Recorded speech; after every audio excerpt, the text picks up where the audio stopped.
Bill to establish a new directorate for technology and innovation in the National Science Foundation, and so forth, and for other purposes.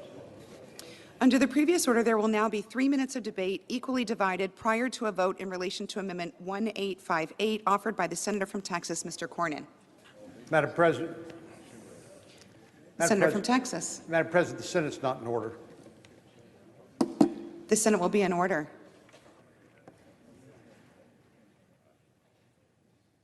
Madam President, during the committee markup on this bill in the Commerce Committee, there was an amendment offered that was accepted that added Davis-Bacon prevailing wage protection to the underlying bill, which is now in the bill before us.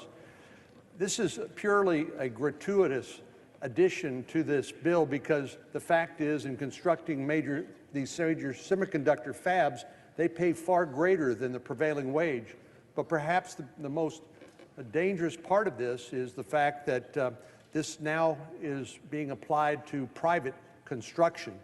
Davis-Bacon historically and statutorily has been applied only to public works, but this is an unnecessary expansion and frankly jeopardizes some of the support we are getting for the underlying bill, which we cannot afford to lose any of that support in our competition against China, particularly when it comes to manufacturing semiconductors here onshore and shoring up a vulnerable supply chain. I'd ask colleagues to vote for the amendment. Madam President. The Senator from Washington. Thank you, Madam President. Construction is hard, dangerous work. And too often when it comes to wages for workers, we see a race to the bottom where workers and communities lose. Prevailing wage requirements, such as we have in this bill, help make sure that construction jobs created by the federal government come with a fair wage that supports our local communities. Prevailing wage requirements have long had bipartisan support, including in this bill. This amendment would strip those protections for construction workers. At the same time, we need to help rebuild our country's infrastructure. The workers and the communities who build our bridges and our highways and other critical infrastructure deserve the protections and benefits prevailing wage provides. I urge my colleagues to oppose Amendment number 1858. The question occurs on the amendment. Is there a sufficient second? There appears to be. The clerk will call the roll. Ms. Baldwin.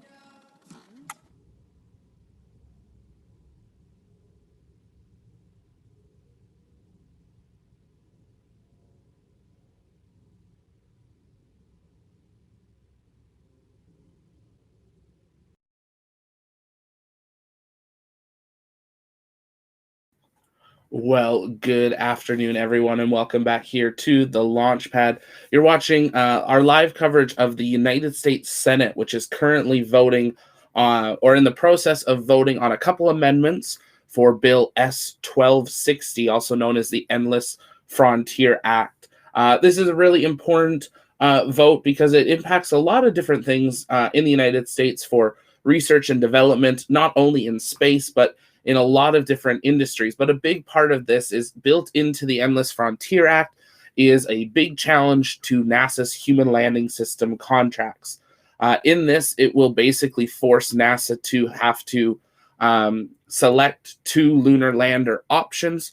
And in some of the amendments, we're not sure which ones have fully passed yet or not. There's over 614 amendments to this one bill. But in summary, there's an amendment from Bernie Sanders that's trying to block that if this bill goes through, that basically this will force the option of trying to get more funding for the second option, because obviously NASA doesn't have enough money because they barely could afford SpaceX's option. So now that they will be going and having to pick 2, NASA will have to request more money. And there is some writing in the bill that talks about NASA getting $7 billion more or $10 billion more for it. And one of the amendments that is up is from the senator of the state of Jeff Bezos. So a lot of people are very concerned that if this goes through, it means automatically Jeff Bezos and Blue Origin, which was the second of the 3 that made sense, but still didn't really make sense, was double the cost of SpaceX. would be the landslide just to get that funding. So Bernie Sanders put out an amendment to block that. So lots of different things, but we wanted to bring this here just so you can see the live kind of raw thing. What they're doing right now is the roll call. So it's going to be pretty quiet for the next few minutes. Once they get a big wave of the votes, they will read through all the senators that have voted, and then we will sit and watch the clock. We've been live in our Discord, so if you haven't yet joined the Discord, you can jump in there, and we're on live comms chatting on mic just about what's happening and things like that. And I'll be jumping in here with some commentary as we go. But we're watching as they start to vote on this first amendment. And let me just pull up and see if I can find which amendment this is. It's the Cornell Amendment. I believe it's this one. There's quite a few amendments sponsored by quite a number of people. But if you have questions, drop them in the chat. The amendment they're voting on right now actually covers amendments to Amendment 2114 to Amendment 1502, from what I can understand. So lots of amendments that are in there that will impact this. But this bill does impact a lot of things other than just space. So that is where this is. We are getting this live feed from the Senate. You can always, whenever you want, Google the United States Senate and be able to see the live floor view, as this is the U.S. People's House. So they are live cameras for it. So we're watching for them to resume their audio call. They generally do a 15-minute roll call vote. Once they get a fair number, they'll read everyone they have, and then we'll see a slow wave trickle in.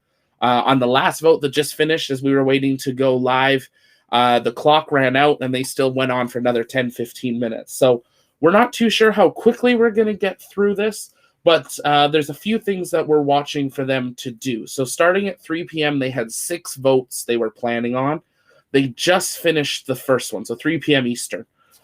So right now they are voting on amendment. Oh, perfect. I got the number here. 1858. So I'll look that one up, which is part of the U.S. Innovation and Competition Act. Then if it's raised, they will have a motion to waive a budget point of order in relation to the Endless Frontier Act. Then on number 4 vote will be the adoption of Chuck Schumer's substitute amendment for 1502, the Endless Frontier Act. And then they will have the big vote, which is the passage of S-1260, the U.S. Innovation and Competition Act, also known as the Endless Frontier Act. They do need 60 votes in the affirmative for it to pass. So if 59 people say yes, they still will not pass it, and that's where we'll be. So we'll probably be live for a few hours, but it is a very, very broad scope bill. You're right, Johnny, there. So we'll have to wait and see. Raptor says, I want to see the national team landers get funded. I like variety. Variety in competition's great, but NASA pointed out a lot of flaws with both the National Lander and Dynetics. I'm not saying SpaceX needed to win, but both those landers were very old. They litter the moon, and actually Dynetics technically didn't even work. It was too heavy for the engines. So quite interesting. But yeah, really great floor view. They normally are pretty good of putting a label on screen, so we're just doing our live coverage label. Just so you can see that, and I'm watching for them to start talking again, and then we'll turn that on. But so much carpet. Well, it's to muffle all the yelling. Mr. Romney. Oh, we're Ms. hearing. Rosen. Let's listen back in. Mr. Rounds. Mr. Rubio. Mr. Sanders. Mr. Sass. Mr. Schatz. Mr. Schumer. Mr. Scott of Florida. Mr. Scott of South Carolina. Mrs. Shaheen. Mr. Shelby. Ms. Sinema.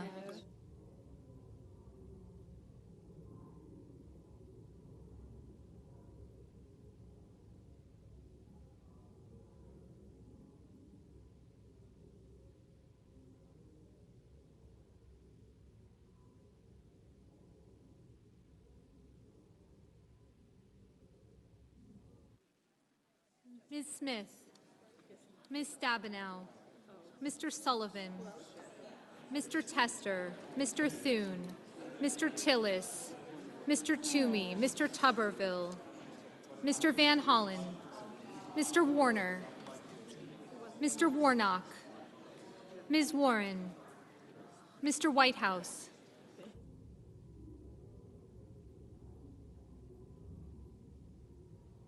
Mr. Wicker, Mr. Wyden,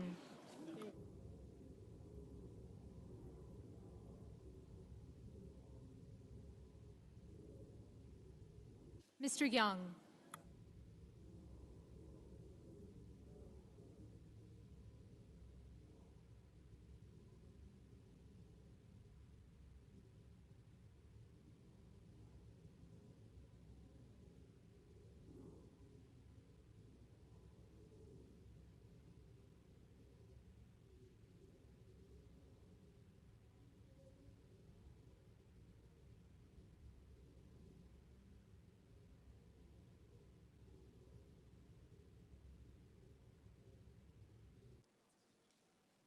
Senators voting in the affirmative: Barrasso, Cassidy, Collins, Cornyn, Crapo, Ernst, Fisher, Graham, Grassley, Hyde-Smith, Inhofe, Johnson, McConnell, Risch, Scott of Florida, Shelby, Tillis, Tuberville, Wicker, and Young.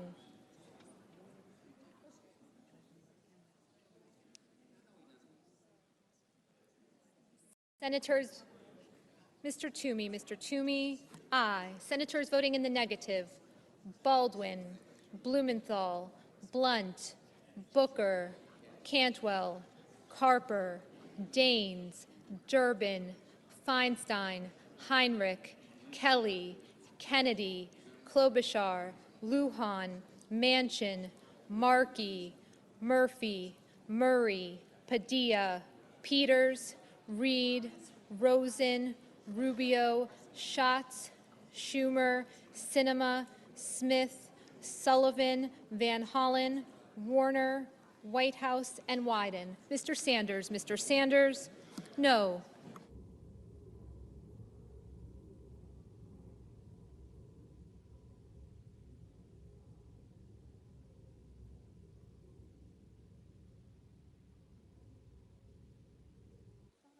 Mr. Langford, aye. Ms. Murkowski, no.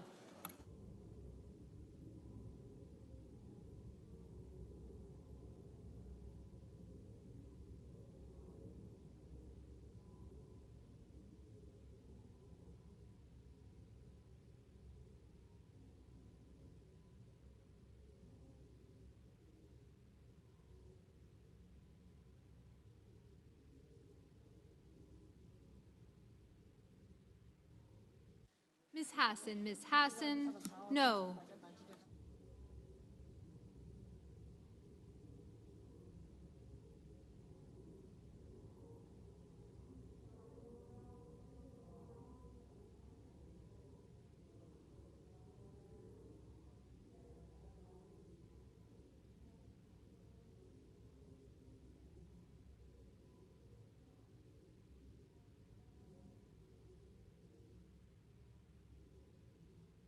Ms. Warren, no.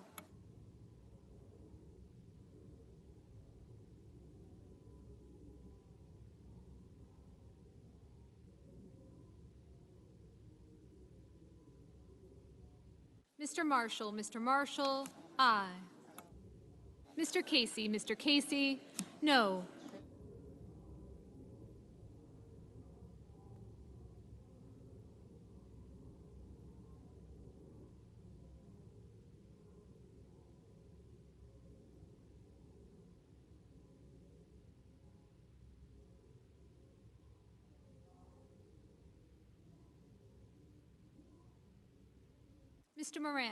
Mr. Moran, aye.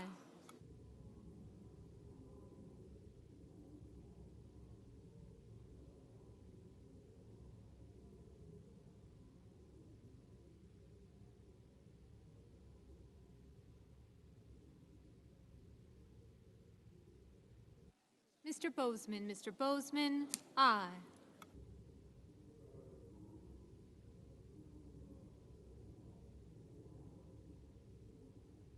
Mrs. Shaheen. Mrs. Shaheen, no.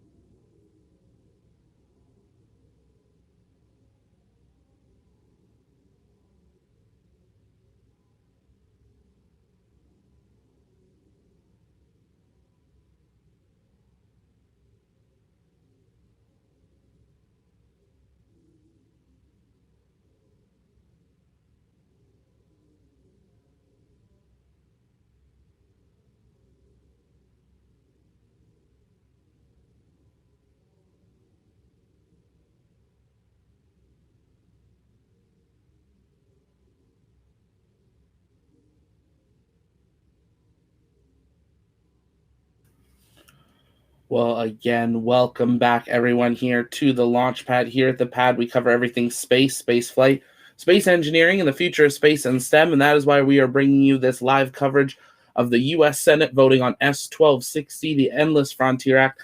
It's a very broad bill, impacts a lot of different things, but it does impact NASA's human landing system contracts. Right now, they're going through the roll call vote. We are coming up to the last 90 seconds of that. Does not mean that they'll perfectly end at that time. Sometimes they do end up going longer if they know different things. But we'll be answering some of your questions as we go during these quiet times. We did miss a small presentation about an hour ago from Corin herself that basically just said why they were going to vote on this. Then they voted on something else and then came back to it for it. But right now they're voting on this amendment, which is the amendment. I had it here. Let me pull it back up. They are voting currently on amendment 1858, which is, let me get it here. There's 641 amendments. So bear with me here as I pull up this amendment and actually quote to you what this amendment does to the bill, because there's quite a wide variety of amendments. We saw Bernie Sanders put one. So this one right now, the purpose is to modify the semiconductor incentives program of the Department of Commerce. So this one itself does not perfectly impact the space one, I don't believe, directly. Let me just read a little more here on it. Yeah, this one's more on some other stuff, but the bill in its entirety is, lots of amendments, and that's because of how wide of a bill it is. It's not a small bill. It is the Senate Committee of Commerce, Science, and Transportation. It's had 18 roll call votes for it, and then they're taking some action here. It's currently sponsored by Senator Chuck Schumer's and Charles E. I'm blanking on his last name there. But this bill is for 1 year. This is for 2021-2022 of the 117th Congress, because then there will be another election for it. But basically, the Endless Frontier Act, this bill establishes the Directorate of Technology and Innovation in the National Science Foundation, the NSF, and establishes various programs and activities. So it gives a lot of direction on where to focus for artificial intelligence, high-performance computing, advanced manufacturing, commercializations of those technologies, and lots of different things there. If you want to go through it, just head over to, I'll actually just drop the link in the chat so you guys can head on over if you would like to. And you can check out all the amendments, the titles, the co-sponsors, the related bills, lots of different things there, which are always really interesting to read. If you want to know a little bit more about what's happening, head back to our channel. We have a few other videos about kind of this battle that's happening and stuff for it. No, what happened to no political stuff on the channel? That's not reasonable, and now I hope you realize it. Zach lets members of political comments as long as they're free. Absolutely. Yeah, totally okay with people sharing political views on a topic we're talking about. In the Discord, we just don't want to get into all the politics. But if it's space-related politics, I think it's important to cover that to be able to know what's happening, because this is what is going to force NASA to request more money. This is going to mean billions more dollars being requested for NASA budgets, impacting the Artemis program. Now, one of the amendments, and I haven't been able to find the exact one yet, does put in it protection that any agreements by NASA with any agency, so SpaceX, cannot be changed. And I believe that amendment passed. So if this bill passes, SpaceX will not lose their contract. They will not lose their funding. They'll finally get to be able to go forward, but it means NASA will have to pick a second one, get more funding, and it opens up a whole can of worms there for it. And that's, political funding and whatever you want to believe there. But it'll be interesting to see what happens. As you can see, the time has long expired and they're still voting. They do need to have enough people. When they vote for the actual full bill in itself, they need 60 in the affirmative or for the bill to pass. So they need that 2/3 basically, that 60 vote to pass the bill. So we'll just keep seeing what's happening, and you're seeing people slowly trickle in. There'll probably be a little bit more debate here. We have at least one more vote before the big vote, but possibly two. So we're going to be live here until this happens, and then we will do a flash update later tonight. So if you can't stick around for the whole thing, no worries. But I'd ask you one quick thing. Share the link anywhere you talk about space or on your social. A lot of people don't know this is happening today, and this is going to have a big impact on not only space, but a lot of other things. And it's important to be decently informed about what's going on. No, Mr. Cruz, Mr. Cruz, aye. So I heard a few names coming in there. Obviously, not everyone is in the chamber, it looks like right now. I do believe they have a digital voting option. But yeah, it's a very interesting voting system where you're not sitting and going perfectly through like sometimes we see. You can, you walk up and vote or whatever. In Canada, a little bit different. No, Mr. Rounds. Mr. Rounds, aye. So if you're looking in the middle of your screen right now, right above where it says roll call, right in the middle, there's the lady kind of stretching her arm out right now. That's the lady we are hearing. And you can see her doing the tally there and then also pushing the button on each vote. So that's what she's going through. She's making sure that this roll call vote is tracked and tallied. Very important position there. But after this one, if someone calls upon it, so someone has to raise this next motion, which will be the third vote this afternoon, will be a motion to waive a budget point of order in relation to this bill. Not too sure what that all means, but we'll find out. Then the fourth vote will be the adoption. No. Mr. Burr, aye. Will be the adoption of Schumer's substitute amendment, number 1502, as amended. So some of these amendments that we're voting on now, so this one amends the 1502 amendment that will then get adoption possibly this afternoon. And then the fifth vote, which is the most important one, is the passage. So we got a little bit of time. There's some very interesting names, Mr. Whitehouse, Mr. Sass, different things. But definitely take a moment. If you haven't, follow us over on Twitter at TLPN_official. And make sure if you're new, you hit that subscribe button on our YouTube channel. We try to bring you everything space, space flight, space engineering, and the future of space. And we try to bring it to you as unedited as we can and just present to you with the facts for it. We will have our weekly night hangout most likely happening tomorrow night, where we will be talking and answering all your questions, playing some Kerbal and things like that as well. But if you have any questions, feel free to drop them in the chat. We're going to take a quick break here and we'll just listen in as hopefully they'll be wrapping up this first roll call vote in the next few minutes. But thanks for being here and welcome to the Launchpad.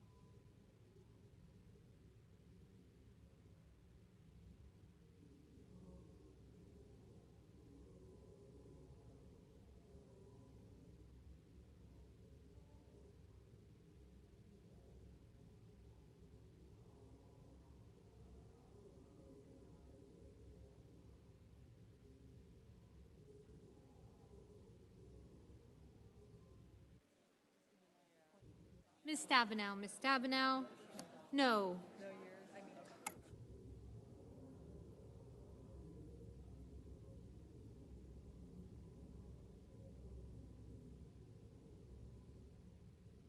Mrs. Blackburn, Mrs. Blackburn? Aye. Mr. Scott of South Carolina? Aye.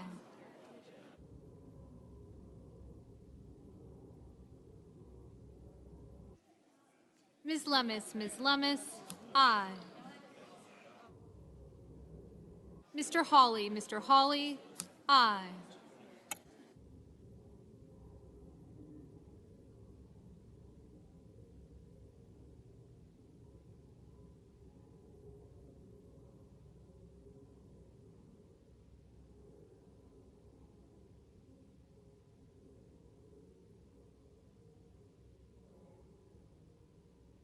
Mr. Brown, Mr. Brown? No.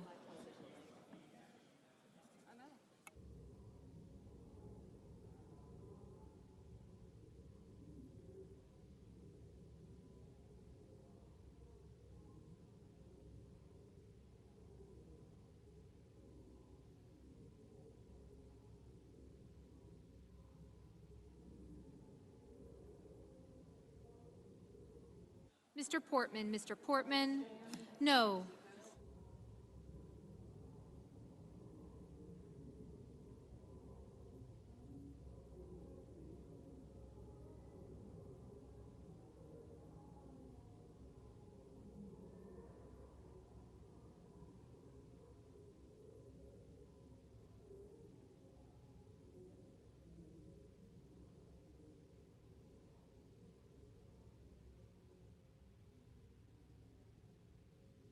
Mr. Lee, Mr. Lee? Aye.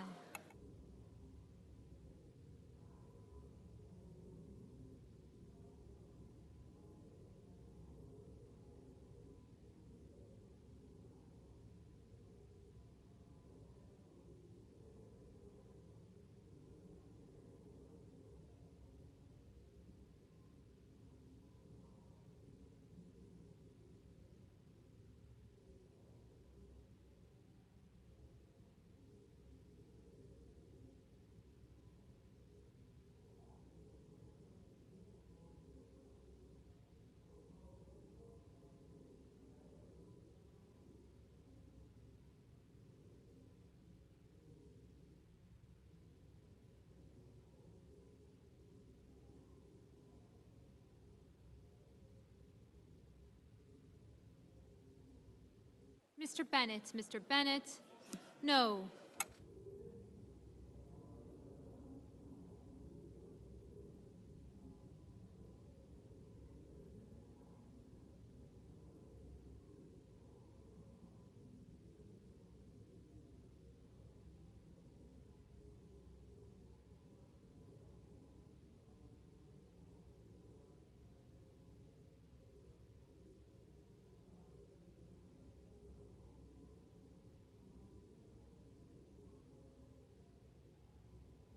Mr. Coons? Mr. Coons? No.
So they're still in that final bit of doing this first roll call vote. Looks like she's doing some tallies there to present the numbers, and then they will progress along, but they should put where it says roll call vote now, a final tally as well, dependent on what it is, and then they will progress along with some more of the business. We have at least two more important votes we're watching for: the adoption of the Chuck Schumer substitute amendment 1502, and then the biggest one, which is the vote to pass or not for this entire bill. It looks like she's closing up her pen, so maybe we're going to be wrapping up here. So we're going to keep listening in. If you have questions, drop them in the chat, and we will answer those as we progress through here. But if you're new, make sure to engage that subscribe button, share the broadcast, let people know this is happening, and welcome here to the Launchpad.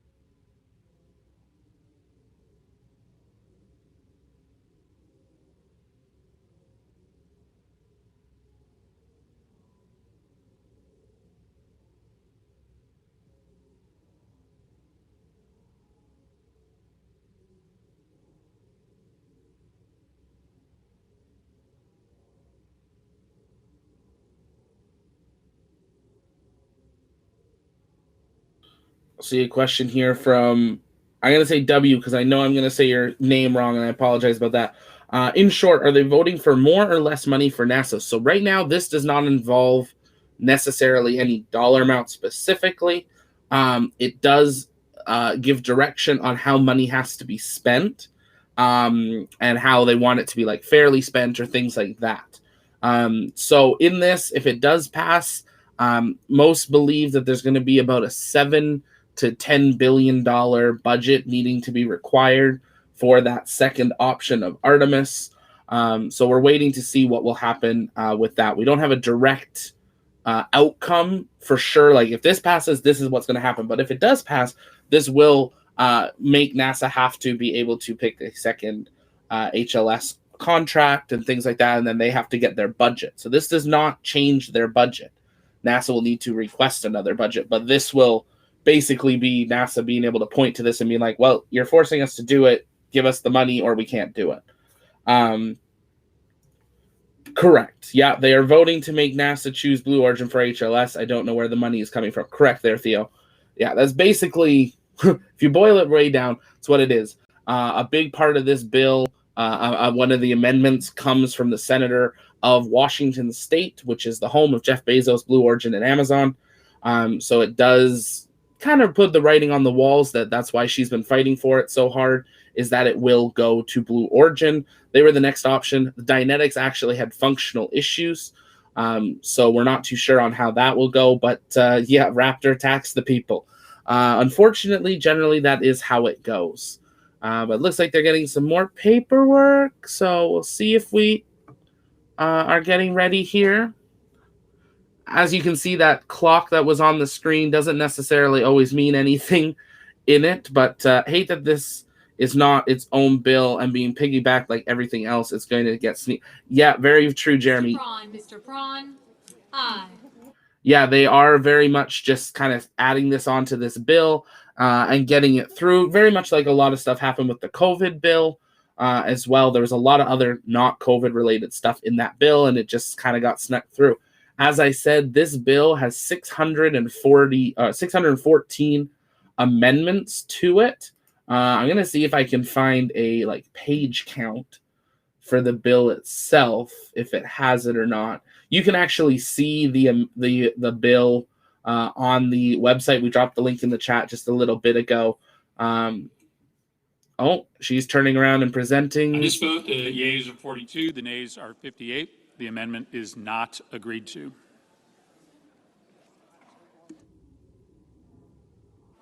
There we go. So that amendment did not pass. The senator from Florida, the Senate will be in order. The senator from Florida is recognized. Thank you, Mr. President. There's clearly an urgent need for the United States to address the growing threat posed by Communist China. But in so doing, we can't forget the commitment we all made to American taxpayers to be responsible stewards of their tax dollars. America is in a nearly $30 trillion debt crisis. We can't afford to spend more than $250 billion on a bill that doesn't pay for itself. Worse, it would add to our nation's yearly deficit in dramatic fashion, which is what triggers the point of order I'm raising today. In 2018, we agreed not to pass spending bills without a way to pay for it. But there's no plan to pay for this. We're completely ignoring our own rules to advance this spending. Spending beyond our means has consequences. There will be a day of reckoning. Mr. President, the pending measure, Senate Amendment 1502 to Senate 1260, would violate the Senate pay-go rule by increasing the on-budget deficit. And therefore, I raise a point of order against this measure pursuant to Section 4106 of House Concurrent Resolution 71, the concurrent resolution on the budget for fiscal year 2018. Mr. President. Senator from Washington. Mr. President, pursuant to Section 904 of the Congressional Budget Act of 1974, the waiver provisions of applicable budget resolutions, and Section 4G3 of the Statutory Pay-As-You-Go Act of 2010, I move to waive all applicable sections of those acts and applicable budget resolutions for the purposes of pending measure, and I ask for the yeas and nays. Mr. President, if I could just... Is there a sufficient second? There appears to be. The yeas and nays are ordered. Mr. President. Senator from Washington. If I could, to explain to my colleagues about this vote, because it goes far beyond the simplicity of just the debate regarding the semiconductor chips and emergency appropriations. The way this point of order is drafted basically would gut the bill. Basically, it not only guts the provisions related to the CHIPS emergency appropriations, but it strikes the Foreign Relations Committee work, it strikes the Homeland Security Committee's work, it strikes the Banking Committee's work, it effectively strikes the Help Committee work, and the Judiciary, and most importantly, the Finance Committee work, which was the entire Finance Committee's insistent that the GSP and system of preferences be included in the bill. So all of those things that everybody wishes would be in the bill would no longer be in the bill, including the Department of Energy funding, the increase in STEM funding, and many other provisions. So I ask my colleagues to waive the budget point of order, vote yes, and let us move this legislation forward. The question is on the motion. The yeas and nays were previously ordered. The clerk will call the roll. Ms. Baldwin. Yes. Aye.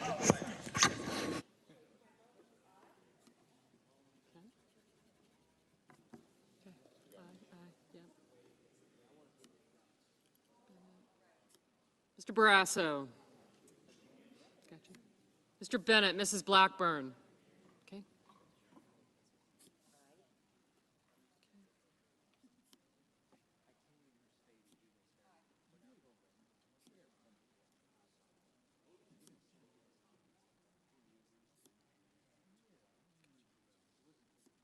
I got you.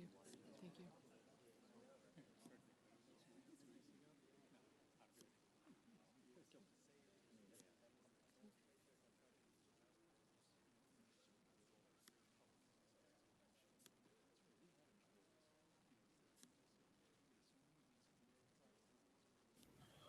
So if you are just joining us, welcome back here to the Launchpad. You're watching our live, launch coverage, our live coverage of the U.S. Senate as they are voting on a couple different things in preparation for the big vote, which is whether or not they will pass Bill S-1260, the U.S. Innovation and Competition Act, also just known as the Endless Frontier Bill, which will need a 60-vote affirmative to be passed.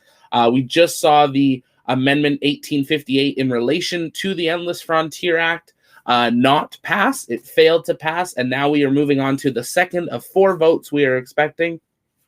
And now they are on the motion to waive the Budget Act with respect to the Schumer amendment. Now, after this vote that we are watching now, we will be watching for the vote to adopt the Schumer amendment, and then we get to the exciting one. So there's a couple more votes yet, so it's not out of the we're not out of the woods just yet. for that. We'll try to keep our little headline on the bottom updated there so you know what's going on. But we've got at least 2 more votes until we get the big vote. And then we'll put a banner up that the main vote is happening when that is occurring. But keep those questions coming in if you have them. Feel free to jump over in our Discord if you have any questions as well. We're on live comms and chatting there in type and in audio. But you can also ask them in YouTube as well. Make sure you're following us over on Twitter and share it out the broadcast. Let people know that this is happening. This will have big impacts on a lot of things, not only NASA's HLS contract that they've kind of just snuck in there. So thanks for watching here. And we got a question, Joe. If this bunch put to vote what the day of the week was, it would take 3 days to debate it. I mean, yes, has 641 amendments. So yes, it would take a while. But if you have any questions, drop them in the chat and we will keep listening in.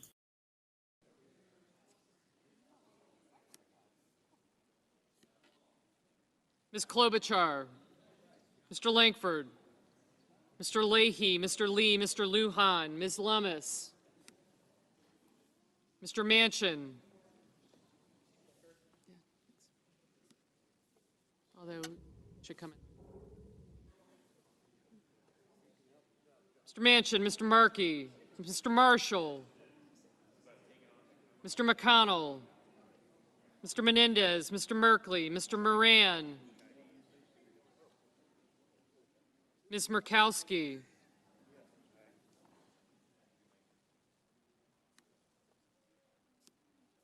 thank you.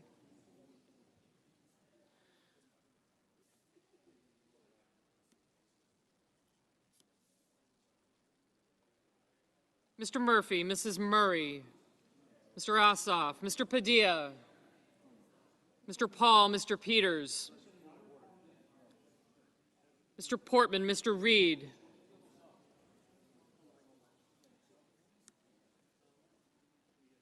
Mr. Risch, Mr. Romney, Ms. Rosen,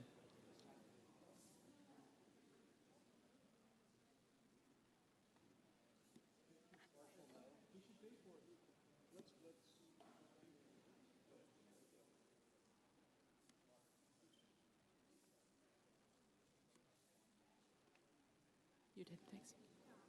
Mr. Rounds, Mr. Rubio, Mr. Sanders, Mr. Sass, Mr. Schatz, Mr. Schumer,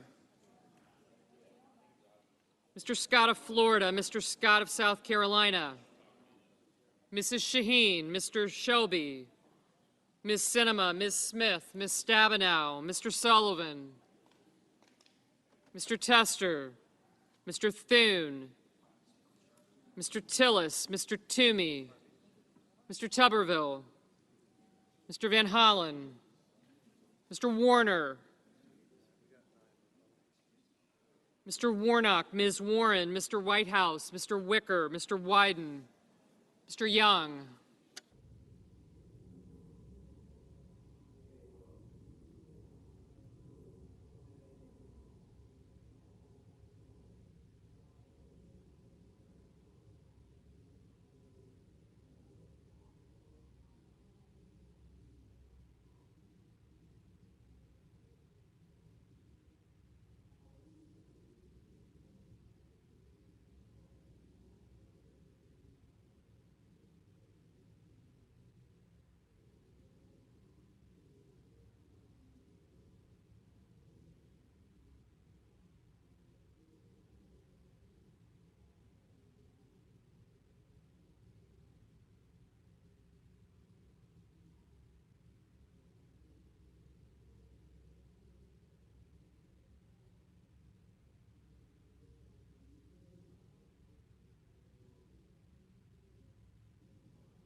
Senators voting in the affirmative: Baldwin, Bennett, Blackburn, Booker, Brown, Burr, Cantwell, Cardin, Carper, Coons, Cornyn, Duckworth, Gillibrand, Graham, Heinrich, Hickenlooper, Inhofe, Kane, Kelly, King, Leahy, Lujan, Manchin, Murphy, Murray, Ossoff, Portman, Reed, Rosen, Sinema, Smith, Stabenow, Tillis, Van Hollen, Warner, Warnock, Whitehouse, Wicker, and Young.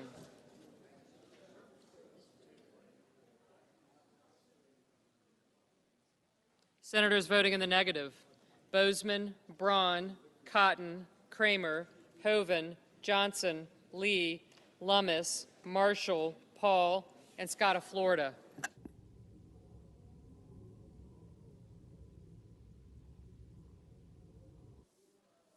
Mr. Peters, aye.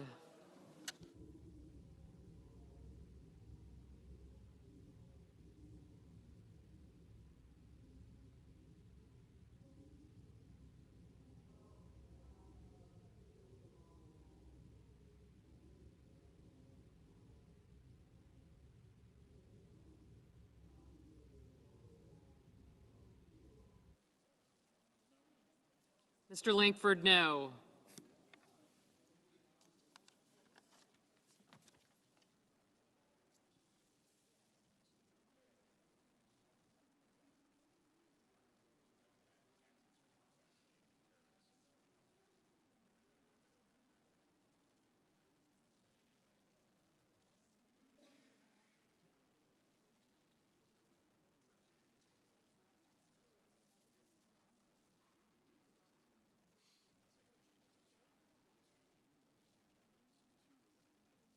Mr. Sass, no.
Mr. Casey, aye.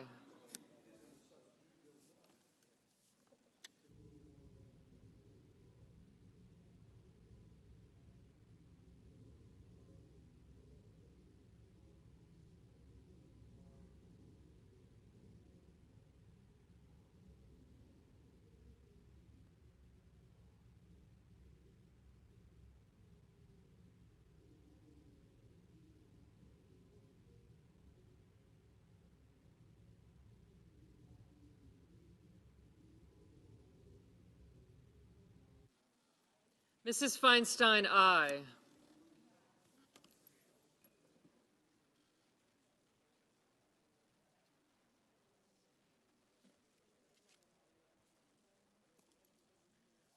Mr. Wyden, aye.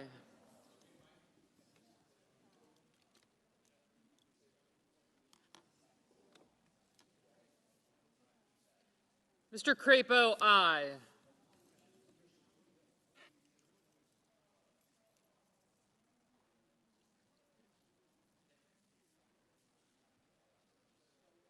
Mr. Toomey, no.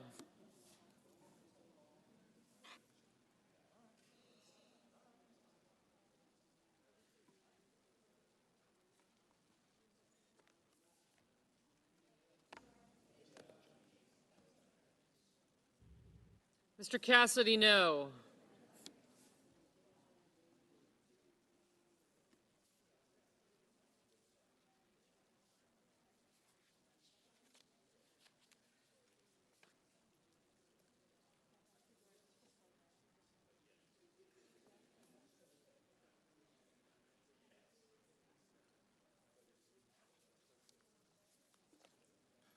Mr. Sanders, no.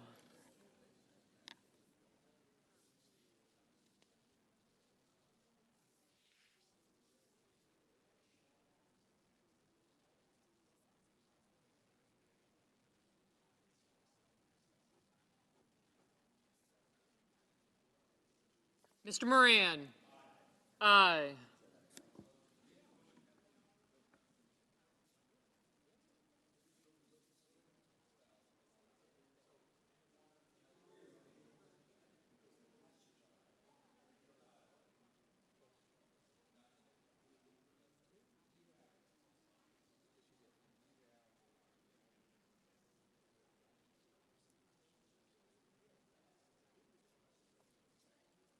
Mr. Sass, aye. Mr. Thune, aye.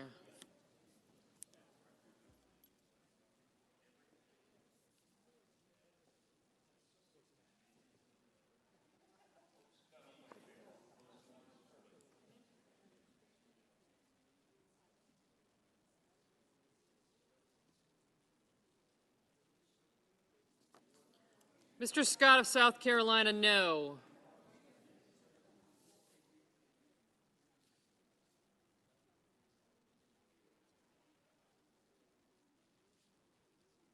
Mr. Durbin, aye. Mr. Merkley, aye.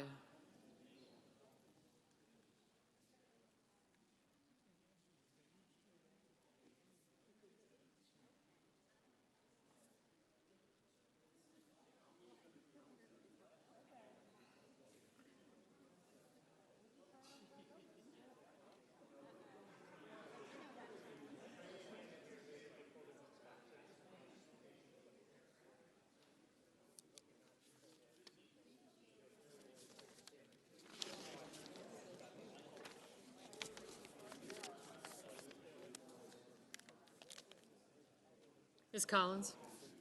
Ms. Collins, aye.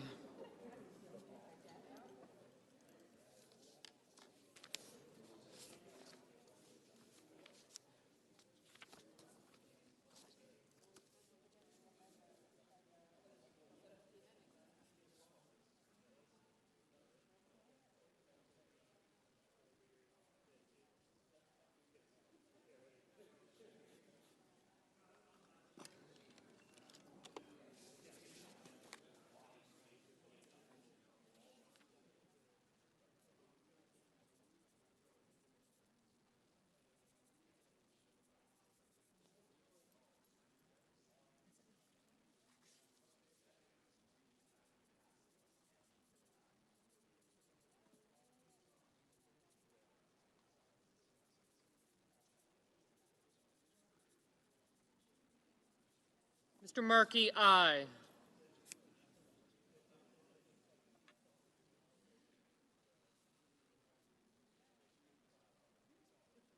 Mr. Schumer, aye.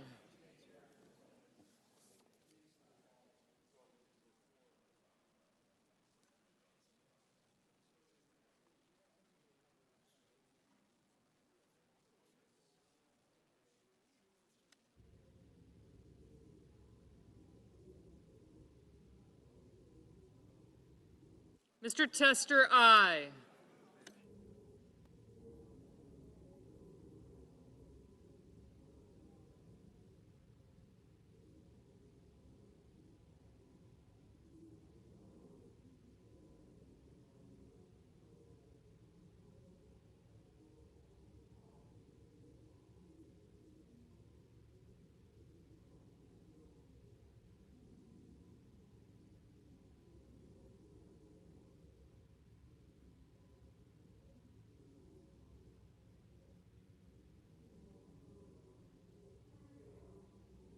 Mr. Rubio, aye.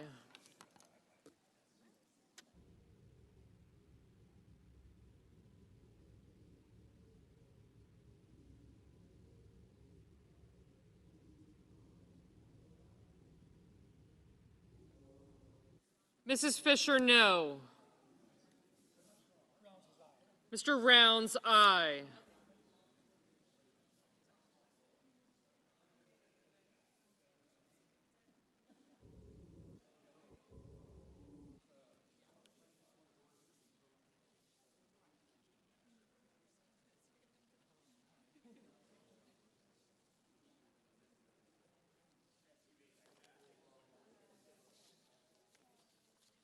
Ms. Hirono, aye.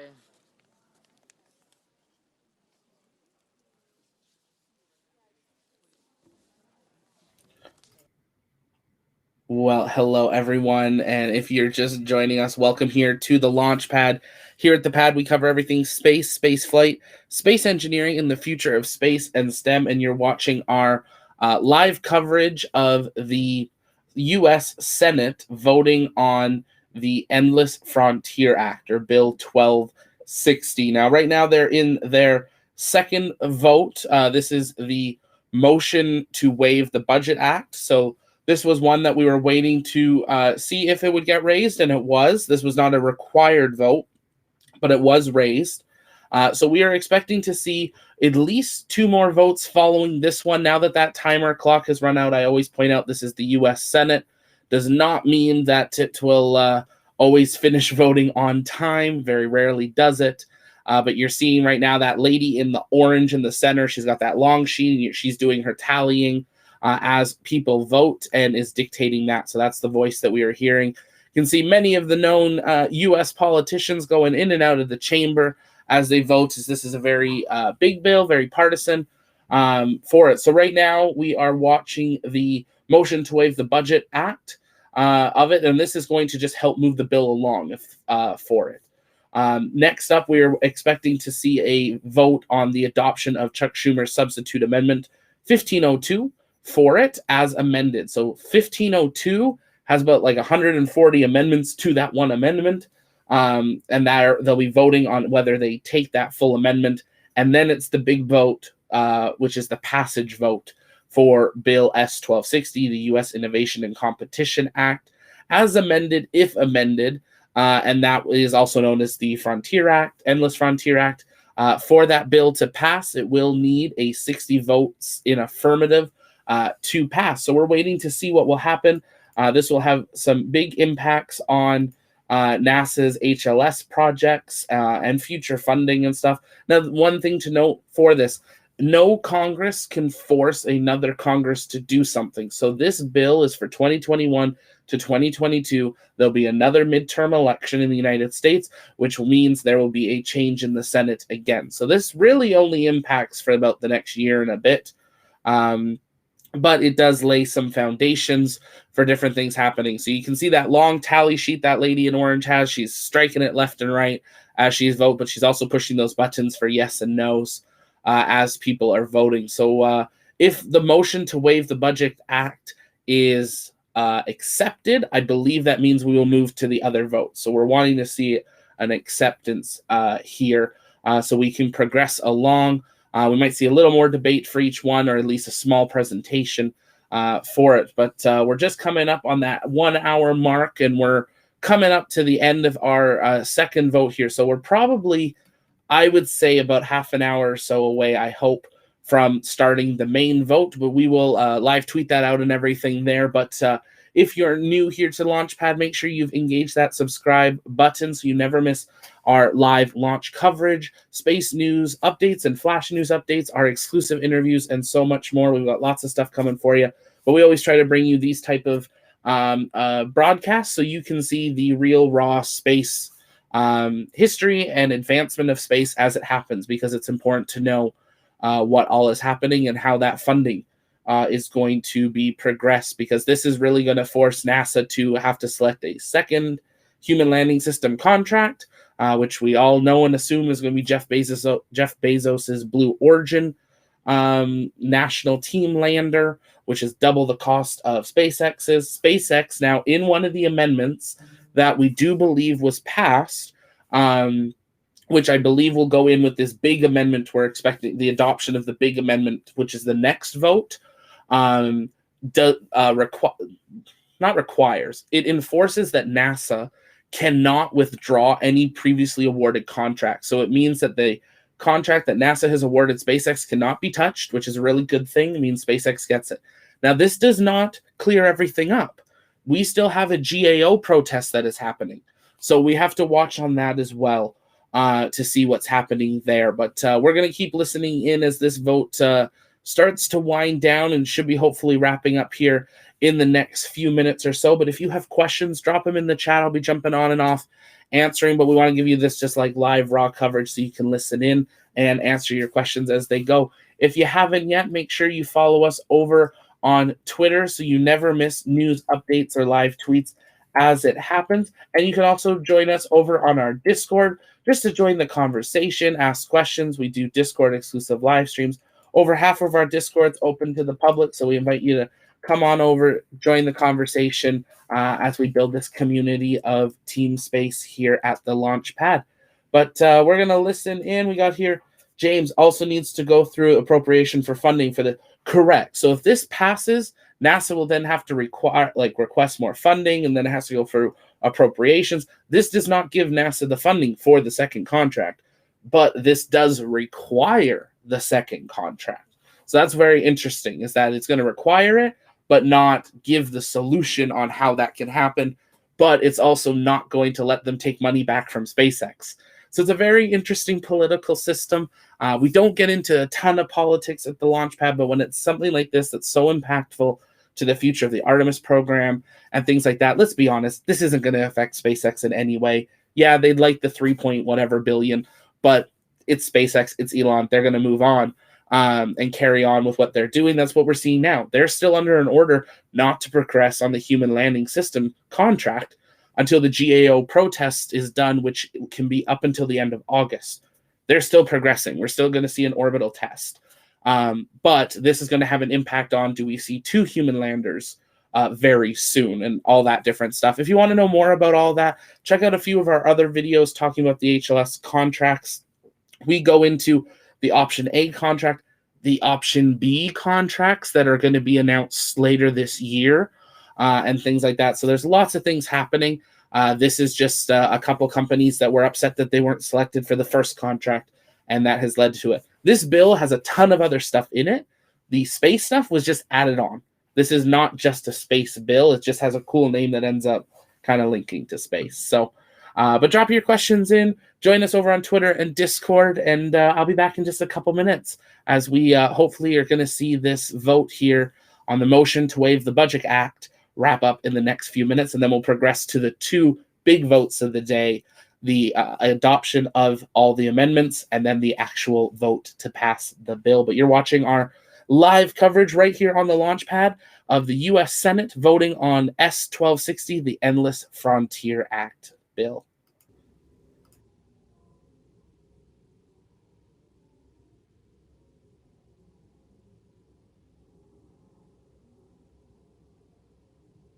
Mr. Grassley, no.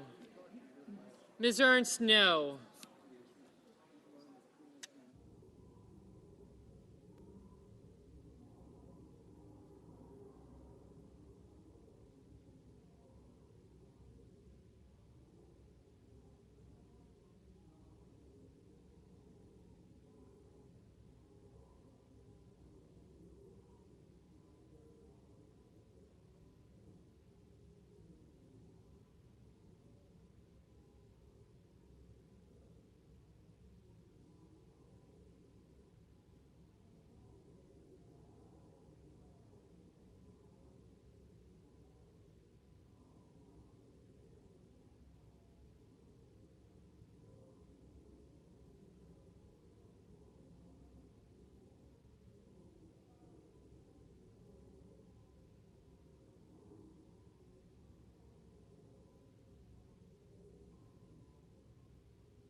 Mr. Romney, aye.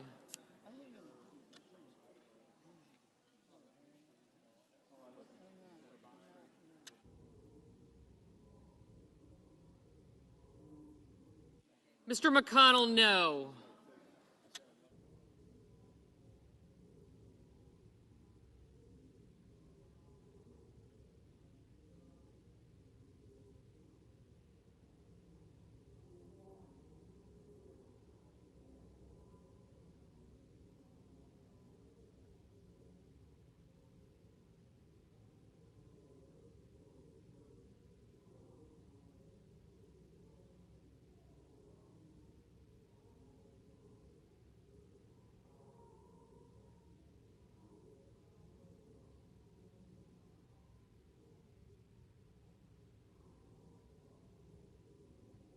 Mr. Padilla, aye.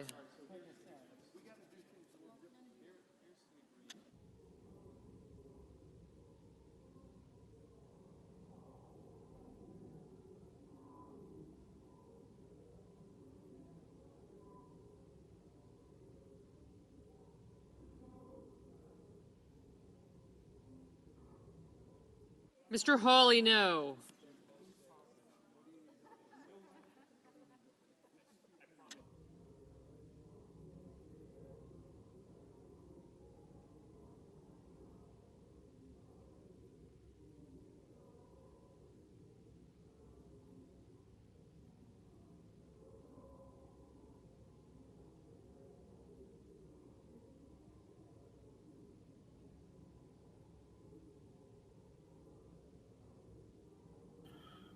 Got a couple questions here from Dragon. What is the no-yes ratio? We will get a final vote once they complete the roll call. They will put that on screen so we can see that. I will work on maybe having one for the main vote so we can see it. Sometimes they put it on screen for the most important ones, but we'll take a look and see for it. But the last one, I believe it was like 58-42 or so.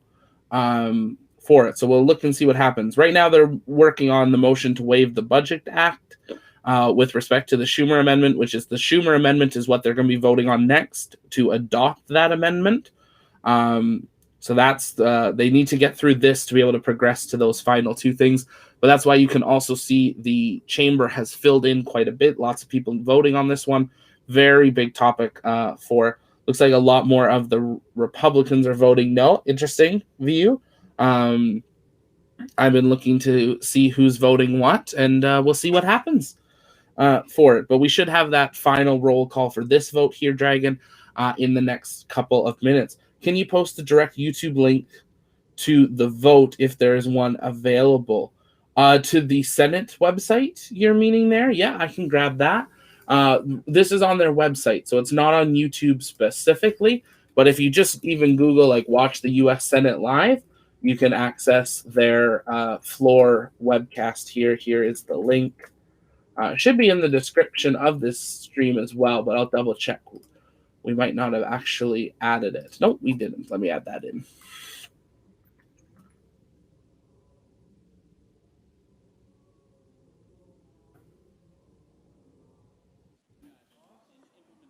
But you can watch the U.S. Senate anytime on their website for it. So definitely something to see and read up on.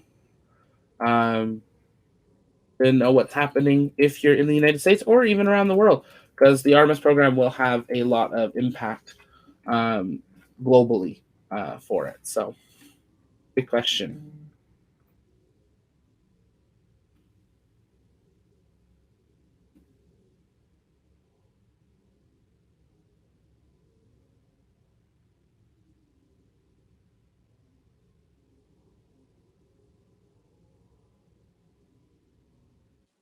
Mr. Haggerty, no.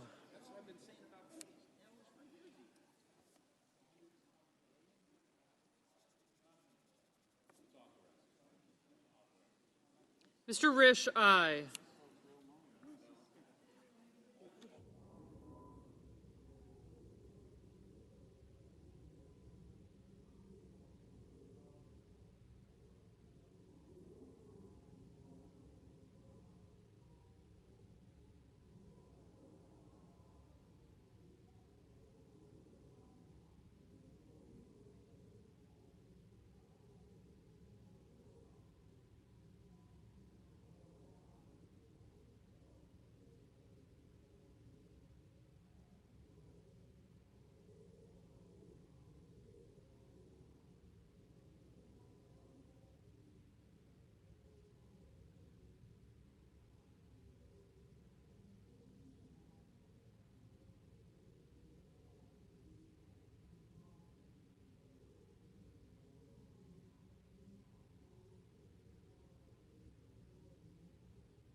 Mr. Menendez, aye.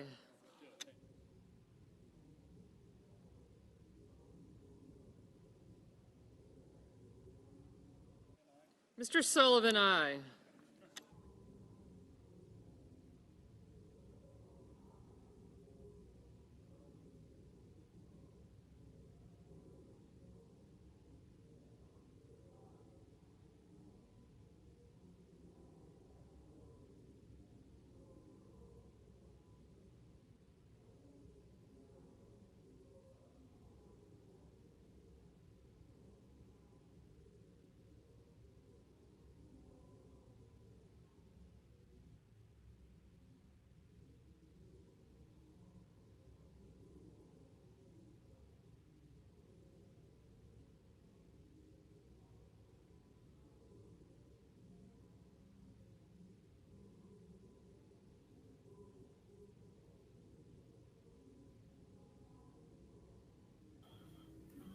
Well, I appreciate that, James. There, yeah, it is. It is pretty dry. Politics is. You either love it or you hate it. For it, and I definitely agree with you. Also, there, different James. You'd fall asleep if it wasn't the added commentary. I have been. I'm Canadian, so I haven't been in the U.S. House, but or this is the Senate. But I've been in the Canadian House a number of times. And other parliament meetings for the Canadian government and local government as well for my city. And they definitely can have their dry moments where it's like, if it's not your bill or something, it is you're sitting there. As you can see, a lot of these senators are sitting there, maybe just talking to someone next to them. You would hope about business that they need to cover, but a lot of the time for these bills, it is sitting there just waiting for the next bill to be passed or, different things. So it can be quite dry. There are, of course, very lively votes where you'll, if we think back to the impeachment votes, they tried to keep them quite serious, but they were quite lively as well. So this is not a debate. This is the voting. And that's why you see it a lot more quiet. The debates are where you'll, hear more of the lively presentations and things like that. But I definitely agree to it that it can be quite dry. So we're following along here. Each vote generally gets a 15-minute timer. That's what that little blue knob above the logo of the U.S. Senate is. No. There was a 15-minute timer there. It has long expired. Let's see how long ago that actually expired at this point, because it's been a bit. We are now. It expired 21 minutes ago, just under 21 minutes ago. So they've been voting on this one now for like 35 minutes. But you can see that lady walking around that has the typewriter around her. She's the one dictating the official transcripts of what is being read from the chair and from the chairs. I'm not sure what the proper term is actually, but like the support people in front of the chair that are doing the votes and the tallies. You can also see the younger people on both sides that are the supports for the chair and the senators. They, running at the paperwork and the drinks Mr. and Kennedy, no. different things there. So lots of stuff happening and people talking. But the next two votes, I predict might be a little more lively. I mean, we can see the chamber's definitely filled in. Oh, and here she goes. She's going to go present the data to the chair. So let's listen in here.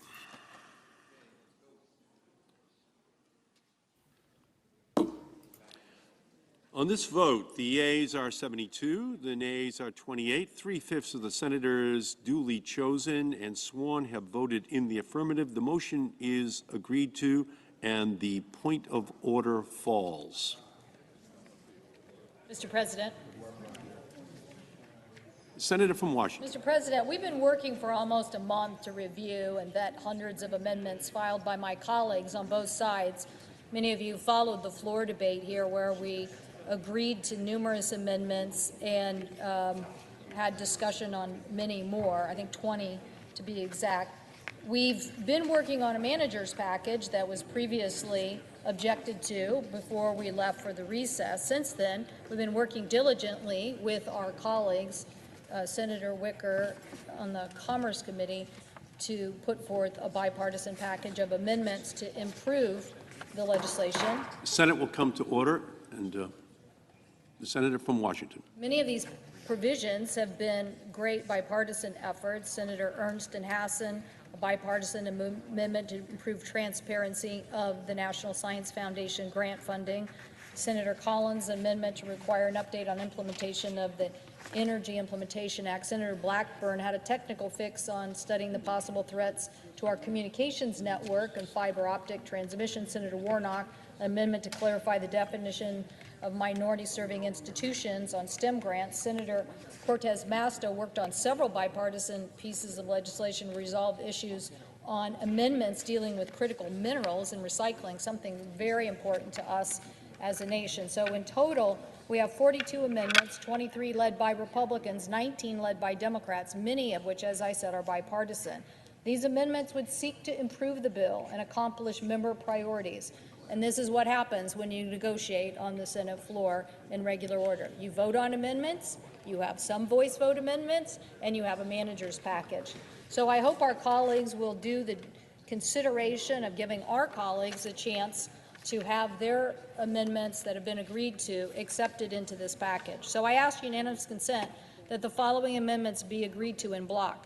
Collins 1583, Fisher 1637, Johnson 1701, Shaheen 1758, Rubio 1777, Thune 1851, Wicker 1943, Haggerty 1958, Cotton 1964, Blunt 1988, Scott 2000, Ernst Hassan 2017, Romney Menendez 2025, Johnson 2048, Lujan 2082, Rosen 1768, Merkley 1823, Warnock 1980, Murray 1981, Hassan 2001, Warren Rubio 2104, Collins 1622, Wicker 1801, Leahy Tillis 2093, Van Hollen Tillis 2049, Blackburn 2085, Cortez Masto 2083, which includes language from Senator Durbin,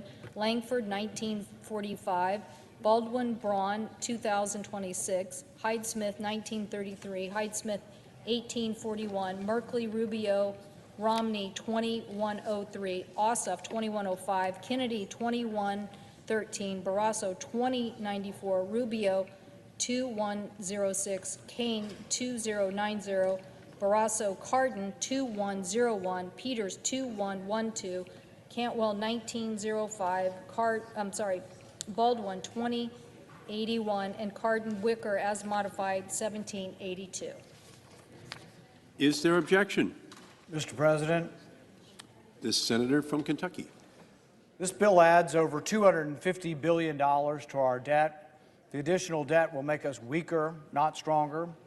As we speak, the massive federal spending of the last 2 years is already causing inflation throughout the supply chain and eventually will lead to economic stagnation.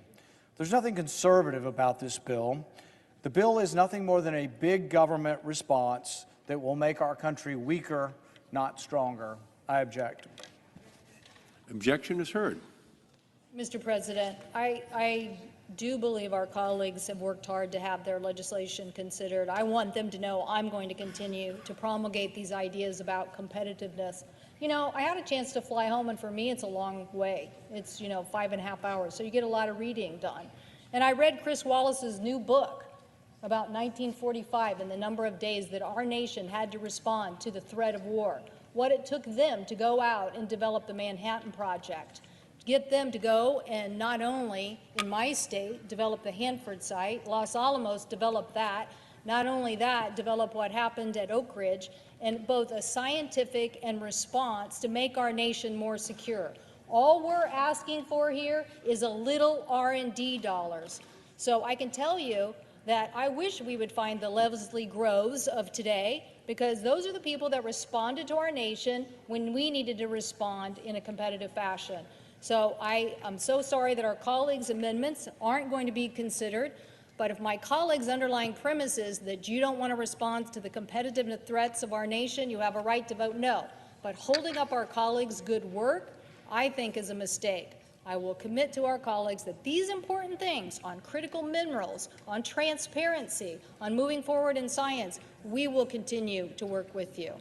I thank the President, and I think now we have a vote on the substitute amendment. The question appears on Amendment 1502. Is there a sufficient second? There appears to be. The clerk will call the roll. Ms. Baldwin, Mr. Barrasso, Mr. Bennett, Mrs. Blackburn, Mr. Blumenthal.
Yes, Dragon, that timer is back. That wonderful timer. We had a really good point. We had a really good point from Space Pony earlier on why there's so much extra time. A lot of these senators you can see coming and going are sitting on a lot of different committee meetings, either in the Senate and the House or on Zooms or different things. So they do need to give them that time to be allowed to be given the opportunity to vote, should they not have said, I'm not voting. But for something like this, we're not seeing that. So we are back on the timer. This is the second biggest vote that we are expecting today. So this is the Schumer amendment to it. So this would be the big amendment to the bill, which includes a lot of other little amendments in it. As you heard just before they started this, the lady that presented read through by unanimous consent a number of smaller amendments there as well. I'll work on a flash update tonight and maybe a bigger update for tomorrow that goes through everything that has been passed or included that relates to the space stuff specifically. There's a lot of other stuff included in the Endless Frontier bill that has absolutely no impact on space. So we are watching for that. But good to see everyone here. While we're waiting for this, let us know in the chat where you're watching from. Take a moment, share the broadcast out maybe in a little bit here once we get ready to do the big bill voting, because it'll be interesting to see. As we saw in the last one, it did have quite a high motion to progress. That was because that was to progress to these two big votes. If that last one, the Waive Budget Act, had not passed, they would not have been able to continue to these next votes. So that's why you saw it be quite high. But hello from the Netherlands. Hello, I'm up in Canada. I know we had Marcus earlier in New Jersey. So let us know where you're watching from, what you guys think of the human landing system, kind of contract battles between SpaceX and Blue Origin and Dynetics. Now, this does not clear the way, as I mentioned earlier. There is still the GAO protest that is in progress that we'll be waiting to see what happens with that. They have up until the end of, I believe it is August, to make their decision for that. But we'll be listening in and answering your questions. We'll update our banner here in just a moment on what is happening, and we will see where this ends up going. But keep those questions coming in. You're watching the launch pad, and this is our live coverage of the United States Senate voting for Bill S-1260, the Endless Frontier Act, which will impact NASA's HLS. We've got Chat. Oh, I always say it wrong. Chattanooga, Tennessee. Hey, Joe, good to see you. James in Albine, Texas. Awesome. Good to see you. Lots of people here. So thanks for joining us. I know we got a lot of new people as well. So welcome. If you're new, make sure to engage that subscribe button. We're on our goal to hit, maybe 3K by the end of summer. So help us get there by engaging that. Dragon, Oklahoma, good to see you. So we are progressing here. I think this bill will probably take, let's be honest, the last one, it was about 30 minutes after the timer. I'm hoping this one's not near as long because it seems like quite a few people are there. So we're probably about 30 minutes away from the big vote that is happening. If you haven't yet, feel free to join our Discord as well. You can join the live conversation. We do exclusive Discord live streams, hangouts, different things like that. So you can join that. The link is in the chat and in the description. And follow us over on Twitter. Tubular, even though it was inspired by the lowest price, I still think that Starship is the best bold concept. We need a daring new way to get to the moon and not replay of the Apollo. That's a very, I think, widely accepted idea, is that the other two options were very much just, I don't even want to say updated Apollos, but Apollos style, which, Starship, do you want something that's 4 stories tall that's tiny, or do you want a 16-story tall skyscraper? Things like that. So, and it'll be very interesting to see what happens. Now, that doesn't mean that the Blue Origin lander wouldn't make sense for some things. There is definitely some payloads that maybe would make more sense on that style of a lander, just for ease of getting it on and off or things like that. Starship, you're going to have to lower something like 10 stories, where Blue Origin, you're going to have to lower it off like a couple stories. So things like that. I know Blue Origin, when they first displayed their lander portion, because Blue Origin is the national team, there's a lot of companies that are part of that. But the lander itself, they showed that they could land like 4 rovers that could like crane themselves off. That actually could be a really smart idea that you don't need a huge starship for. But it also then gets to the point of, are you littering the moon? And are we leaving garbage around? Or how can we design, like I would have, if I was Blue Origin, designed a lander that then we could say, look, we do a lander, then you use a cargo starship or another vessel or something, and you have walls or something, and you can actually build, a little hut or a storage or a garage or something, and actually then use that facility as something else after. Because like right now, we've got all the Apollo landers just sitting there.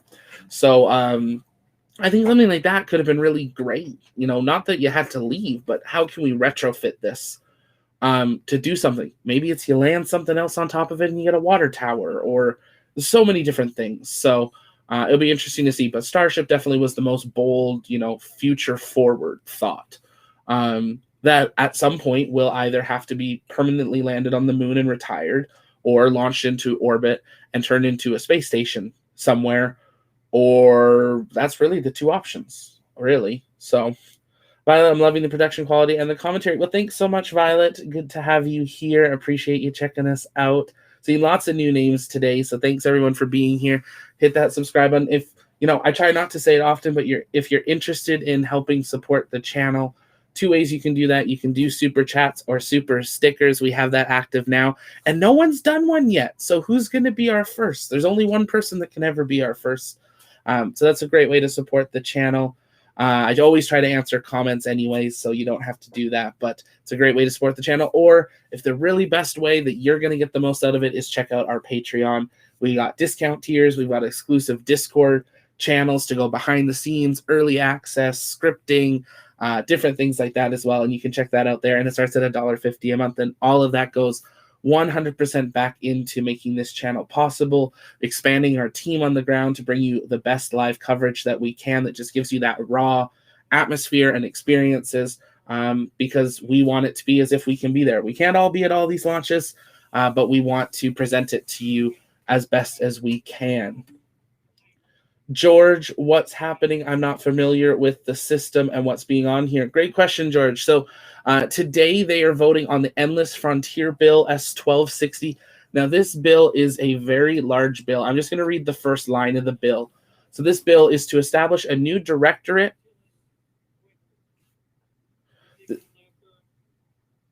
they're just reading some names of people that have voted.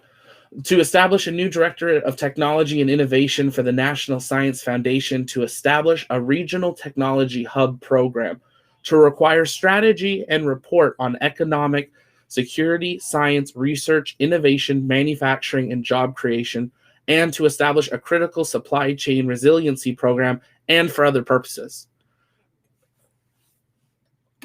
There are a lot of things. Yeah, they're still voting here. There are a lot of things included in this bill that are not directly related to the space industry. It is presented by over 20 senators for it. So it's a very large bill that covers a lot of things, but there are some amendments in it that relate to the NASA HLS contracts and requiring NASA to do some competition and not only select SpaceX on things like that. But there was also an amendment put into it that protects SpaceX and NASA, that SpaceX cannot, NASA cannot retract the offer they already gave SpaceX. So SpaceX is still safe. Now, we do still have the process in front of the GOA, which is the Government Accountability Office, on what's going to happen there if NASA conducted that contract and bid properly. All that, that's another story, but they still have probably over 60 days left to make that decision. So today they're voting on, right now, they're voting on some amendments from senators to the whole bill. And then the next vote, which will be our last vote for today, is the vote on whether they are going to pass the bill and make it real. So that's the big vote we are waiting for to see pass here. So if that makes sense, George, let me know. If you have other questions, drop them in the chat. Let me know. That'll help out. Anthony, going to the moon is awesome, but going to the moon with 34 people is way... Yeah, like, why would you want to go to the moon with only 2 people or 4? Now, SpaceX is offering, I believe, only 4 in it, or 7. It's not a lot, but we know the lunar lander could hold way more if it has less storage. So there's a lot more options there. But with I believe it's 7 people they're offering, and they're offering it for up to like 7 days. When Jim Bridenstine got into as NASA administrator, he was saying that, the goal of Artemis was, let's get back to the moon, touch down, take some pictures, take some samples, and get back up. We're talking hours. With Starship, we're now talking like 7-10 day missions on the surface. So imagine what 4, 6, 10, imagine if we could get to that 100, but 4, 6, 10 people could do for a week on the surface. We'd only need a couple missions and we'd pass everything Apollo did in like 14. So that's a really exciting thing for it. And the thing is, Lunar Starship would become like a lunar taxi. It would just go up and down. So that's really interesting there. What is the latest on the Cantwell Amendment? I believe the Cantwell Amendment passed on May 13th, from what I am reading here. So that amendment is in it. So, yeah. Tubular not being a fully 100% reusable is a big no-no. Moon litter. Yeah, we don't want a messy moon. We don't want that. So, yeah, we'll see what happens. Space Pony, that is one of the things very attractive about Starship SLS. You can live out of it even for a very... Yeah, absolutely. Oh, Space Pony. Oh, my God. That's the most amazing comment to go with that. Thank you, Space Pony. That means so much. Thank you for supporting the channel and helping that way and popping that cherry, I guess, if that's what we're going to call it. It was not what I was expecting, but that's amazing. So thank you. I really appreciate that. But yeah, you can live out a Starship so long. It can house so many people. It can do so much. That's really a really cool thing with Starship. It has so many options. And it has so many options that Lunar Starships could be different. Like, you could have a very crude version of Lunar Starship, and then you could have a small crew version with a lot more research facilities in it.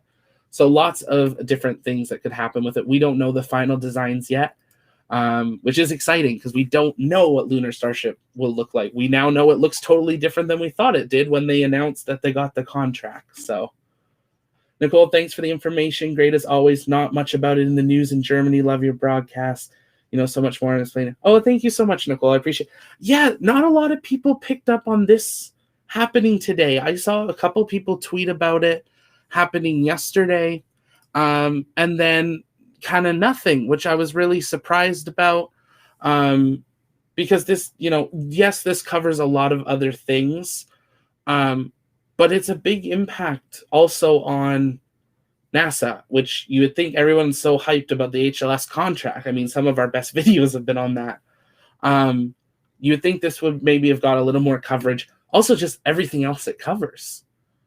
A lot of different things there. So buy a dollar meal on me. I'm going to put that into getting another model maybe. Or we're going to put that into the trip. So we've talked about it before. We are planning our trip down to the launch of Inspiration 4 in September. And we have two things happening right now. We're doing our fundraiser with Inspiration 4 to help St. Jude's Children's Hospital. But we're also putting all of our donors and supporters and Patreons into helping fund our trip. It's going to cost a few $1,000s to get down there, but we want to be on the ground at Kennedy, bringing you that live launch coverage and the atmosphere and talking to the other competitors that, were, 1 in 100 chance, 1 in 125 chance of being on board and bring that to you. So we're hoping to be down there mid-September, just trying to fund it. It's not the cheapest thing, but be very excited to be on the ground. So support like that, Space Pony, is amazing for it. Also, let me know in the comments, would you guys prefer Patreon or do you prefer YouTube memberships or both?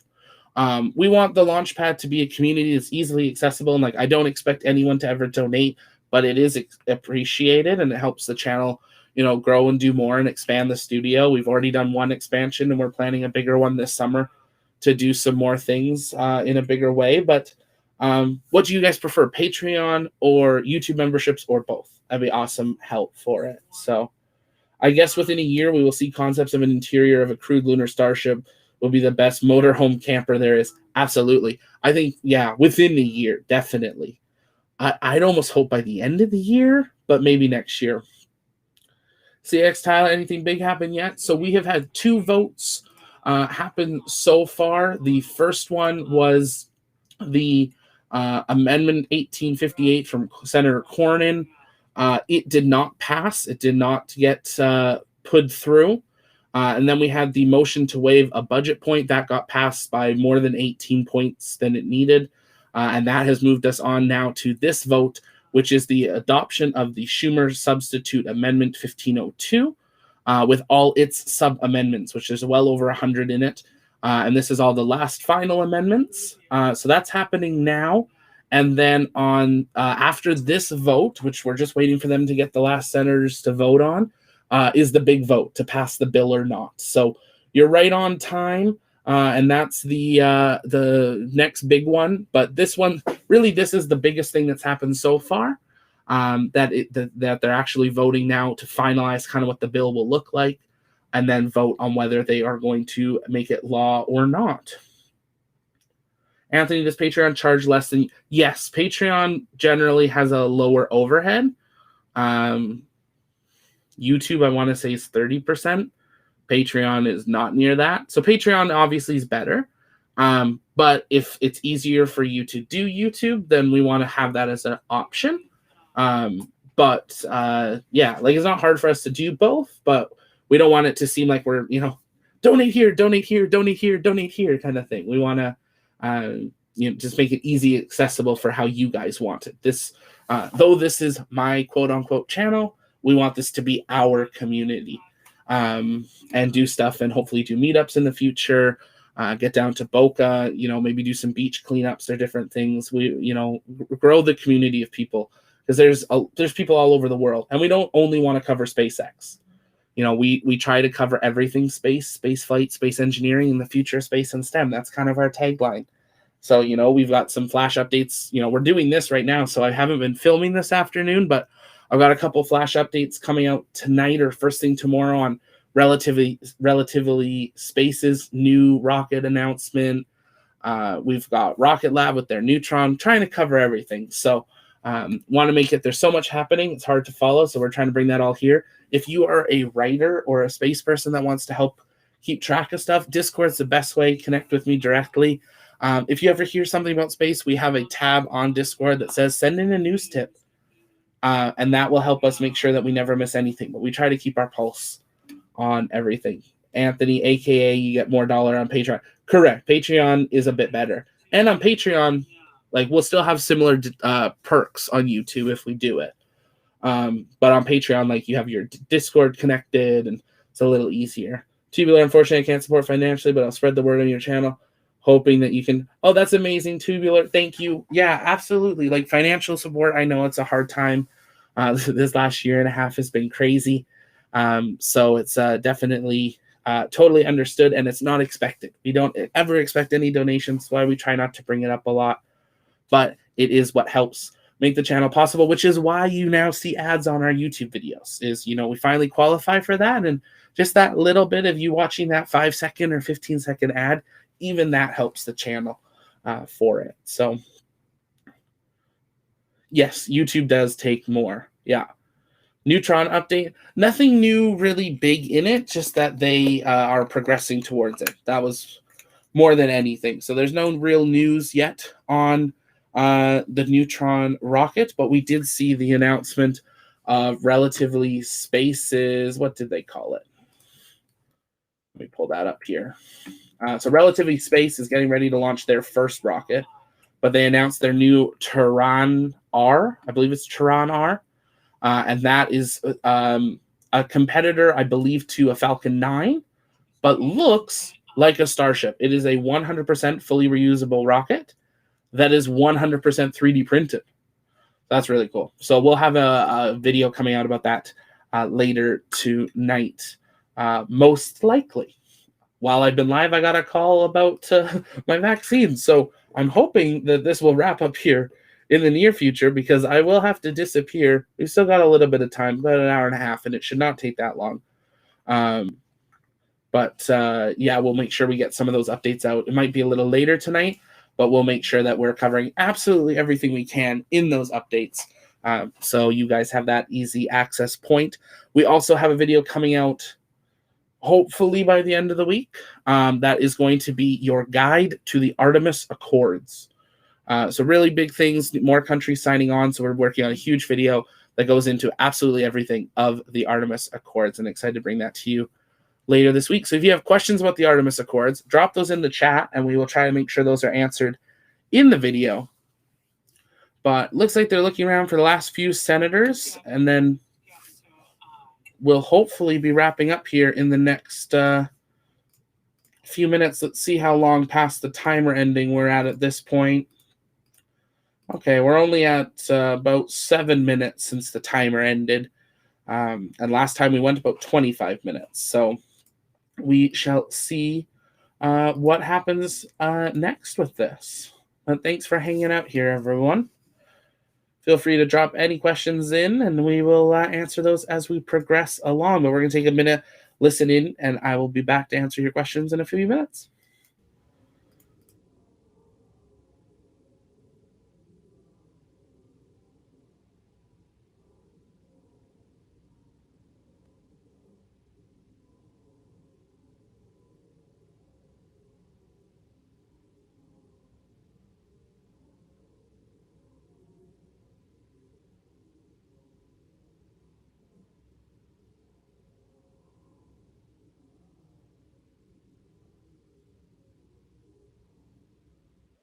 Mr. Van Hollen, aye.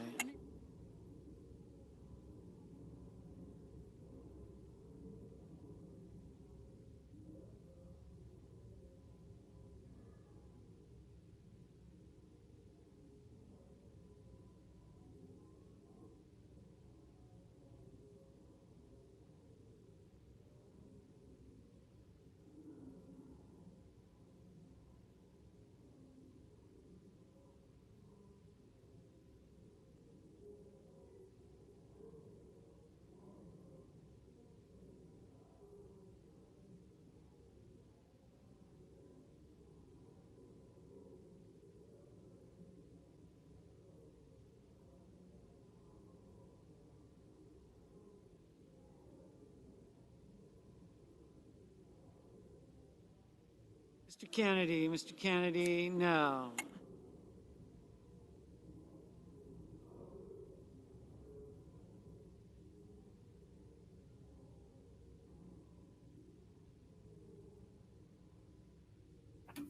Ooh, a question from Tubular. Are you planning on going into space yourself at some point?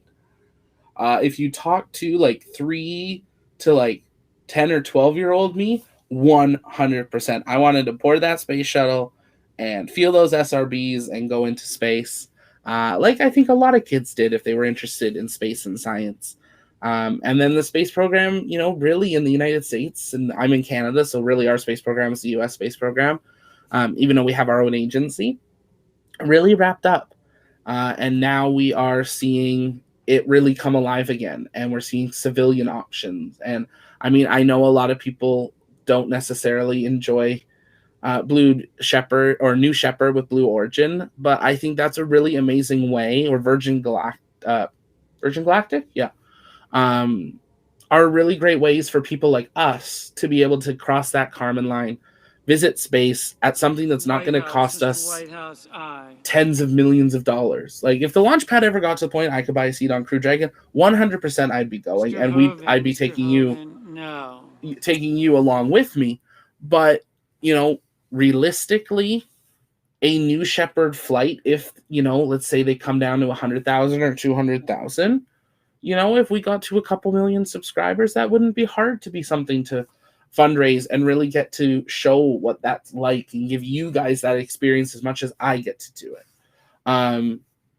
The fact that in my lifetime, it is very possible that I could now go into space and that that's not an outlandish statement, whether it's I can afford it or I friend the right people like Jeff Bezos who brought his brother.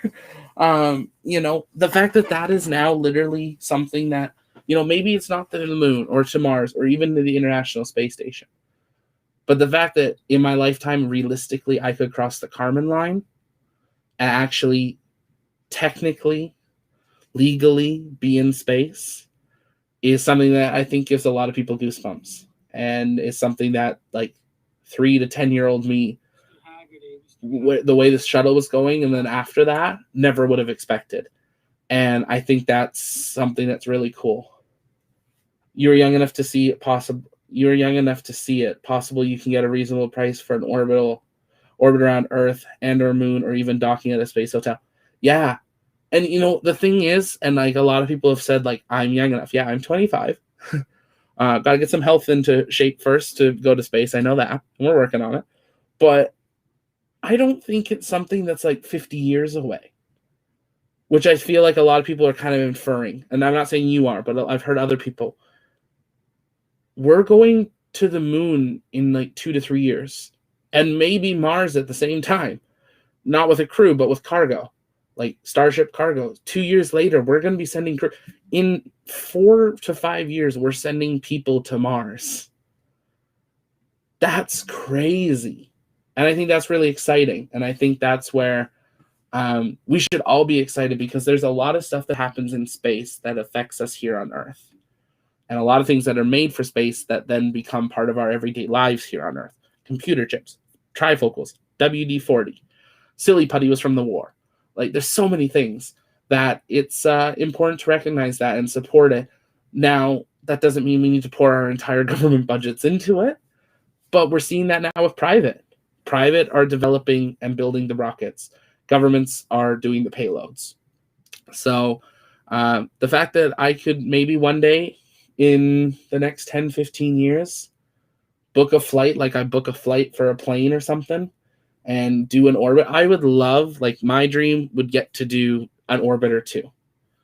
You know, spend those few hours circulating the globe and just getting to experience that and experience zero G and see that beauty. I'm a religious person, so getting to see all of that beauty and creation would be incredible and very special. Surely this is about going to the moon and Mars, not how trips to 100 kilometers or and Hoy trips to 100 kilometers not getting to orbit. Bezos is only. The thing is, crossing the number of people that could do that 100-kilometer trip, I think opens it up to a lot more people in different health sections too. The fact that it's only 10 minutes. You know, you're sitting in a chair like on a plane more so than like a rocket ship necessarily, if you boil it down. So I don't want to knock it. I think there is a huge market for that a lot more people can afford when that starts to really come down. They start having lots more capsules and boosters for quick turnarounds. That's a really great option. But there is a huge difference that going orbit or moon or Mars or a space station. It's a totally different ballgame. So I think both are important. So commercial everyday space flight by late 20s at earliest, mid 30s at late. Mid 30s, 100% commercial space flight. Absolutely.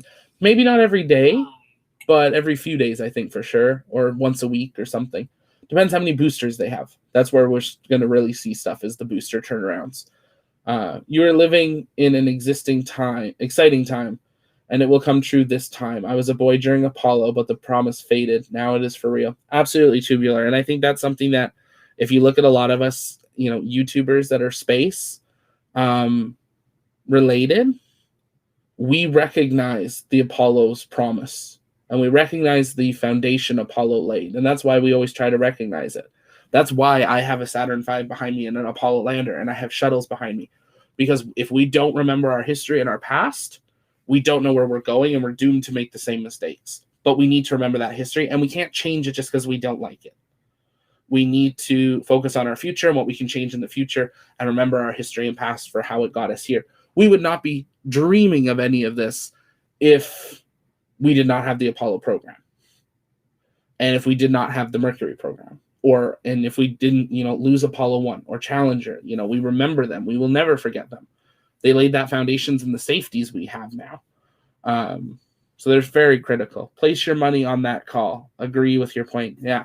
So very exciting time to be alive. And that's why it's so important to, follow some of this news and know what's happening, because this is what's going to really lay the foundation for the future of what our life looks like. The fact that in my lifetime, we will be a multi-planetary species. Now, will we be able to get home in my lifetime from Mars? I really hope so, because then maybe I'd go. But my dream, orbit, space station, and the moon. Mars would be amazing, but that seems like a really big stretch, just based on the skills that I would be offering necessarily. But moon, space station, absolutely. That's awesome, tubular. I'm glad you can see that. That's so important. So we're going to see what's happening here. That timer is now long overdue. And, I meant to update that banner here. Let me update that here quickly, so we know what is actually happening.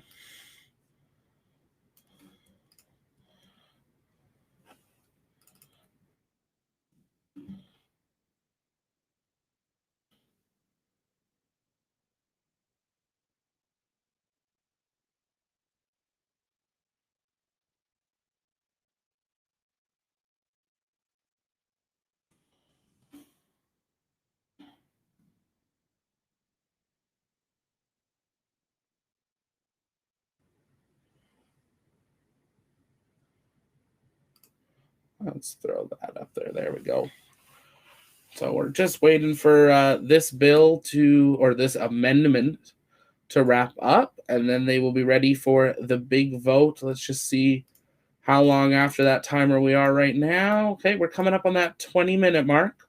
So given that, here we go. We're going to listen in. He just got the sticky note, which means they have completed that count, it looks like. Let's listen in. On this vote, the yeas were 68, the nays were 32. The amendment as amended is agreed to. Under the previous order, the cloture motion is withdrawn. The clerk will read the title of the bill for the third time.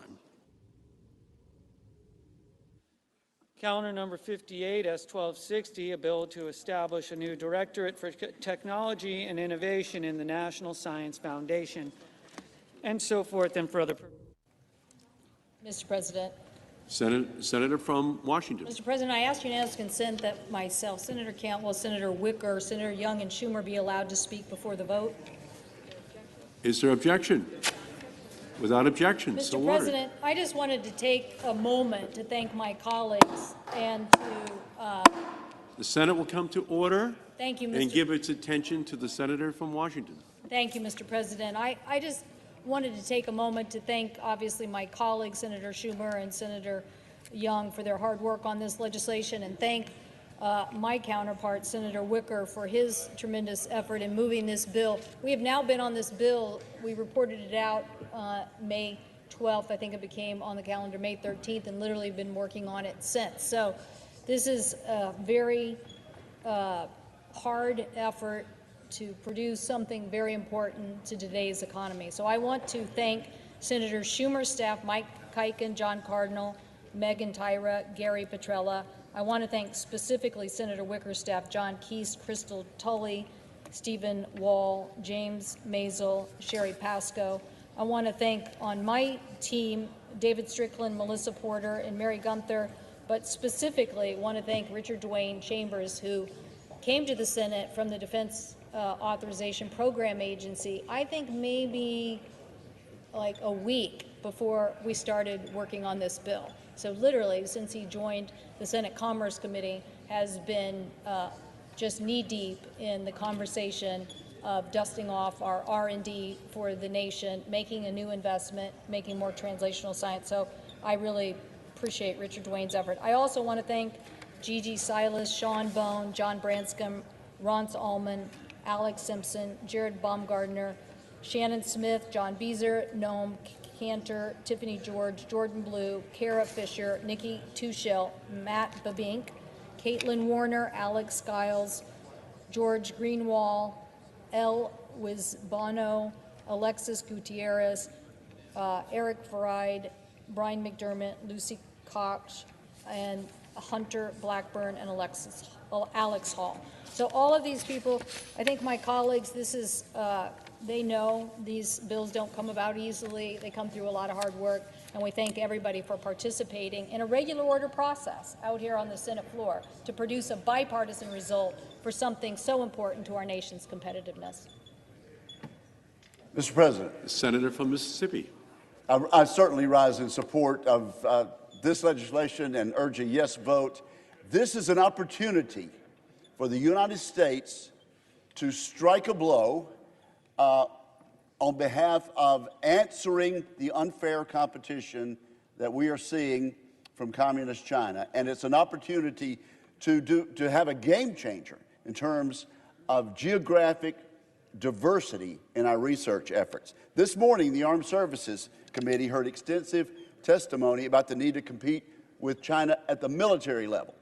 This is an opportunity to compete with China at the research level. This bill will strengthen our country's innovation in key technology fields of the future, areas such as artificial intelligence, robotics, quantum computing, and communications. And this bill also is a game changer in terms of giving universities all over the United States an opportunity to participate in game-changing research which will help us compete. Universities, largely in smaller states such as mine, have been left behind in the past. They will finally, under this legislation, have an opportunity to participate in research at a meaningful level. So 2 good reasons to vote yes. The distinguished chair of the committee has been gracious in thanking all of our staffs on the majority and the minority side. I appreciate her doing that, as well as Senator Cantwell's admirable job of managing this bill through the committee. I congratulate the 2 authors of this bill, Senator Schumer and Senator Young, the sponsor of this legislation. This bill is headed toward passage with a fine bipartisan vote, and I'm pleased to support passage. Thank you, Mr. President. The senator from Indiana. Mr. President, I want to begin by thanking my colleagues. Senator Schumer, Senator Wicker, Senator Cantwell all showed exceptional leadership over the course of drafting this legislation and ensuring that it made it through the process. Also want to thank members of my team, Lauren O'Brien, my legislative director, Bran Anderson, my national security advisor, Dan Cheever, Nancy Martinez on my ledge staff. They went above and beyond. So this piece of legislation, yes, it indeed is related to countering the threat that the Chinese Communist Party presents to this country. But it also is a piece of legislation that we're considering at a time when so many of our citizens feel overlooked, when the intimate communities that they call home feel hollowed out, and when trust in our civic institutions is eroding. When allegiance seems increasingly to our political tribes and not to one another on behalf of the common good. So let's not kid ourselves. The Chinese Communist Party aims to exploit all of these divisions. They aim to exploit the insecurities of a global age. They aim to ensure that their power and their capabilities continue to grow, and they are indeed locked in a global competition with the United States of America and with our partners and allies. So let's do what we've always done as Americans in times like this. Let's come together and let's use this as an opportunity to become a better version of ourselves. I'll end with this, Mr. President. When generation after generation of immigrants have come into New York Harbor, they've seen that beautiful Statue of Liberty, and at the base of the Statue of Liberty is a sonnet. And everyone here in this chamber and so many across America are familiar with the words of that sonnet. Give me your tired, your poor, your huddled masses. There's also a line in there that I particularly love about imprisoned lightning. Imprisoned lightning. Now, I'm not sure what Emma Lazarus meant by the phrase imprisoned lightning, but to me that imprisoned lightning refers to the untapped potential, the God-given potential of every human being. And this legislation, the Endless Frontier Act, aims to tap into that imprisoned lightning of people across the heartland to ensure that they can stay part of the economic game in the 21st century, and they help us outcompete, out-innovate, and defeat, out-innovate, outgrow the Chinese Communist Party. We will win. We're going to get a great vote today, and I thank all of my colleagues for their intention to support this legislation. Mr. President. The Majority Leader. Now, first, I too would like to thank Senators Cantwell and Wicker, who did an amazing bipartisan job, Senators Menendez and Risch, another great bipartisan contribution, and all the members, just about every member has contributed to this bill. I do want to single out two of my staff members who just slaved over this bill relentlessly, and that is Mike Kuiken and John Cardinal. Mike's there. I don't know if John is here, but they deserve tremendous kudos for what they did. Without them, I don't think we would have had a bill, to be honest with you. And everybody else, all the other staffs who worked so hard. Now, this is a quote from Dr. Vannevar Bush. Could we have order, Mr. Chairman? The Senate will come to order. The Majority Leader. Without scientific progress, no amount of achievement in other directions can ensure our health, prosperity, and security in the modern world. That was Dr. Vannevar Bush, the head of the U.S. Office of Scientific Research, writing in 1945. His report to President Truman was titled Science, the Endless Frontier, an inspiration to the legislation we consider today. In the wake of Dr. Bush's report, we created the National Science Foundation. We funded the national laboratories. We split the atom. We spliced the gene. We landed a man on the moon. We unleashed the internet. We generated 75 years of American prosperity and fostered an innate sense of optimism in the American spirit. Now, we face a challenge now in this century to replicate the success of the previous one. But the federal government's commitment to science, unfortunately, has waned. As a percentage of GDP, we spend less than half as much as the Chinese Communist Party on basic research. We rely on foreign nations to supply critical technologies that we invented, like semiconductors. That sunny American optimism has flickered as well. The world is more competitive now than at any time since the end of the Second World War. If we do nothing, our days as the dominant superpower may be ending. We don't mean to let those days end on our watch. We don't mean to see America becoming a middling nation in this century.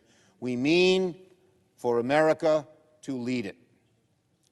Passing this bill, now called the U.S. Innovation and Competition Act, is the moment when the Senate lays the foundation for another century of American leadership. Let me say that again. This bill could be the turning point for American leadership in the 21st century. And for that reason, this legislation will go down as one of the most significant bipartisan achievements of the U.S. Senate in recent history. Around the globe, authoritarian governments believe that squabbling democracies like ours can't unite around national priorities. They believe that democracy itself is a relic of the past, and that by beating us to emerging technologies, many of the autocracies, will be able to reshape the world in their own image. Well, let me tell you something. I believe they are wrong. I believe that this legislation will enable the United States to out-innovate, out-produce, and out-compete the world in the industries of the future. And I believe that the strongly bipartisan work on this bill has revealed that in this chamber we all believe that another American century lies on the horizon. I urge my colleagues to vote yes. Yield the floor. Question is on passage of the bill as amended. Is there a sufficient second? There is. The clerk will call the roll. Ms. Baldwin, Mr. Barrasso, Mr. Bennett.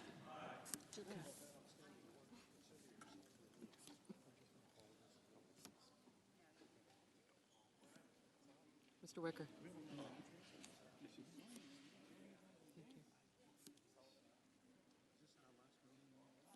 Murphy, aye. Shaheen, aye. Casey. Smith, Van Hollen, Menendez. I got you. I got you. Thank you.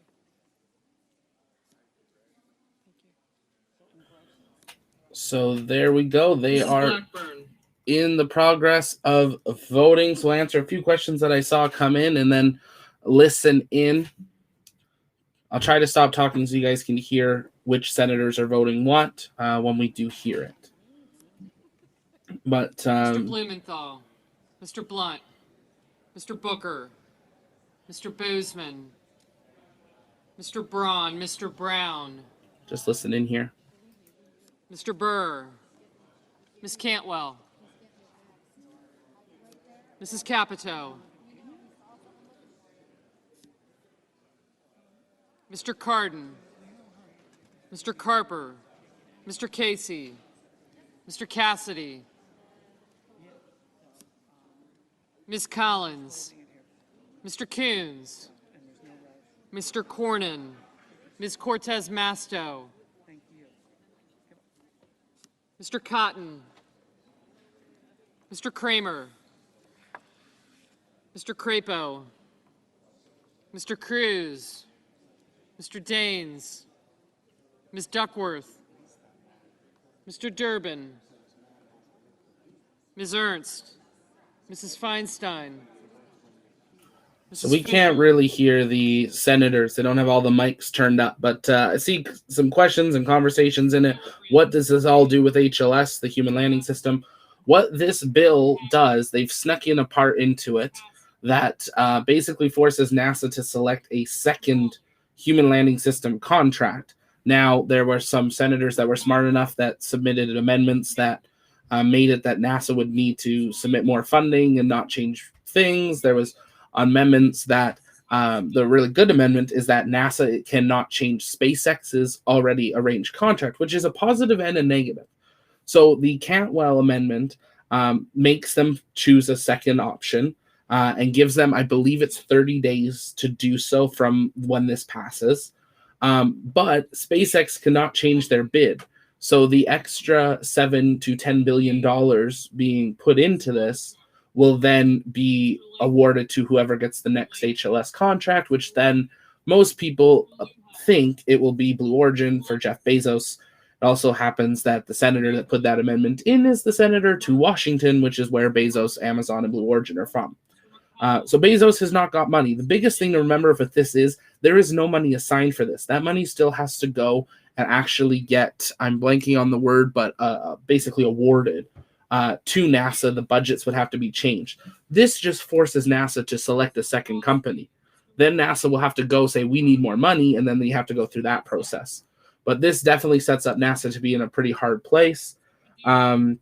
So we'll see how it goes. We will be able to get the vote tally following the vote. They're not doing like a live on-screen tally right now on the Senate website, but we're keeping an eye out for when the actual results come up, and we'll put those on screen when we have them following. This will probably take 20 minutes or so for this vote, but we'll see what happens. But doesn't SpaceX have a better project than Blue Origin?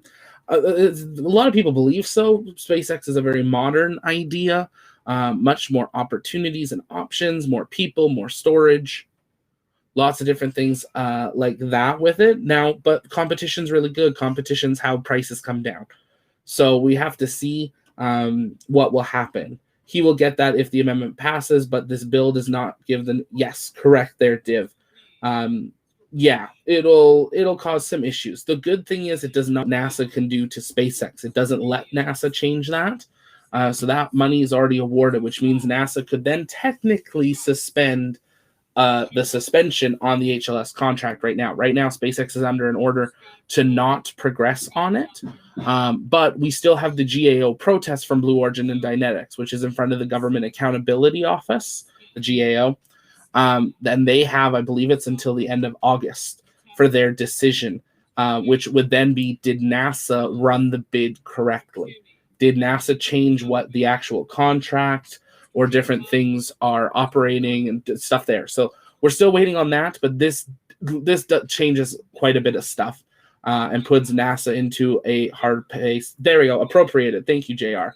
That was the word. The funding will still need to be appropriated should this bill pass. Brown, Cantwell, Cardin, Carper, Casey, Cornyn, Cortez Masto, Feinstein, Gillibrand, Graham, Grassley, Heinrich, Lujan, Menendez, Murkowski, Murphy, Peters, Schatz, Schumer, Shaheen, Smith, Sullivan, Tillis, Van Hollen, Wicker, Wyden, and Young.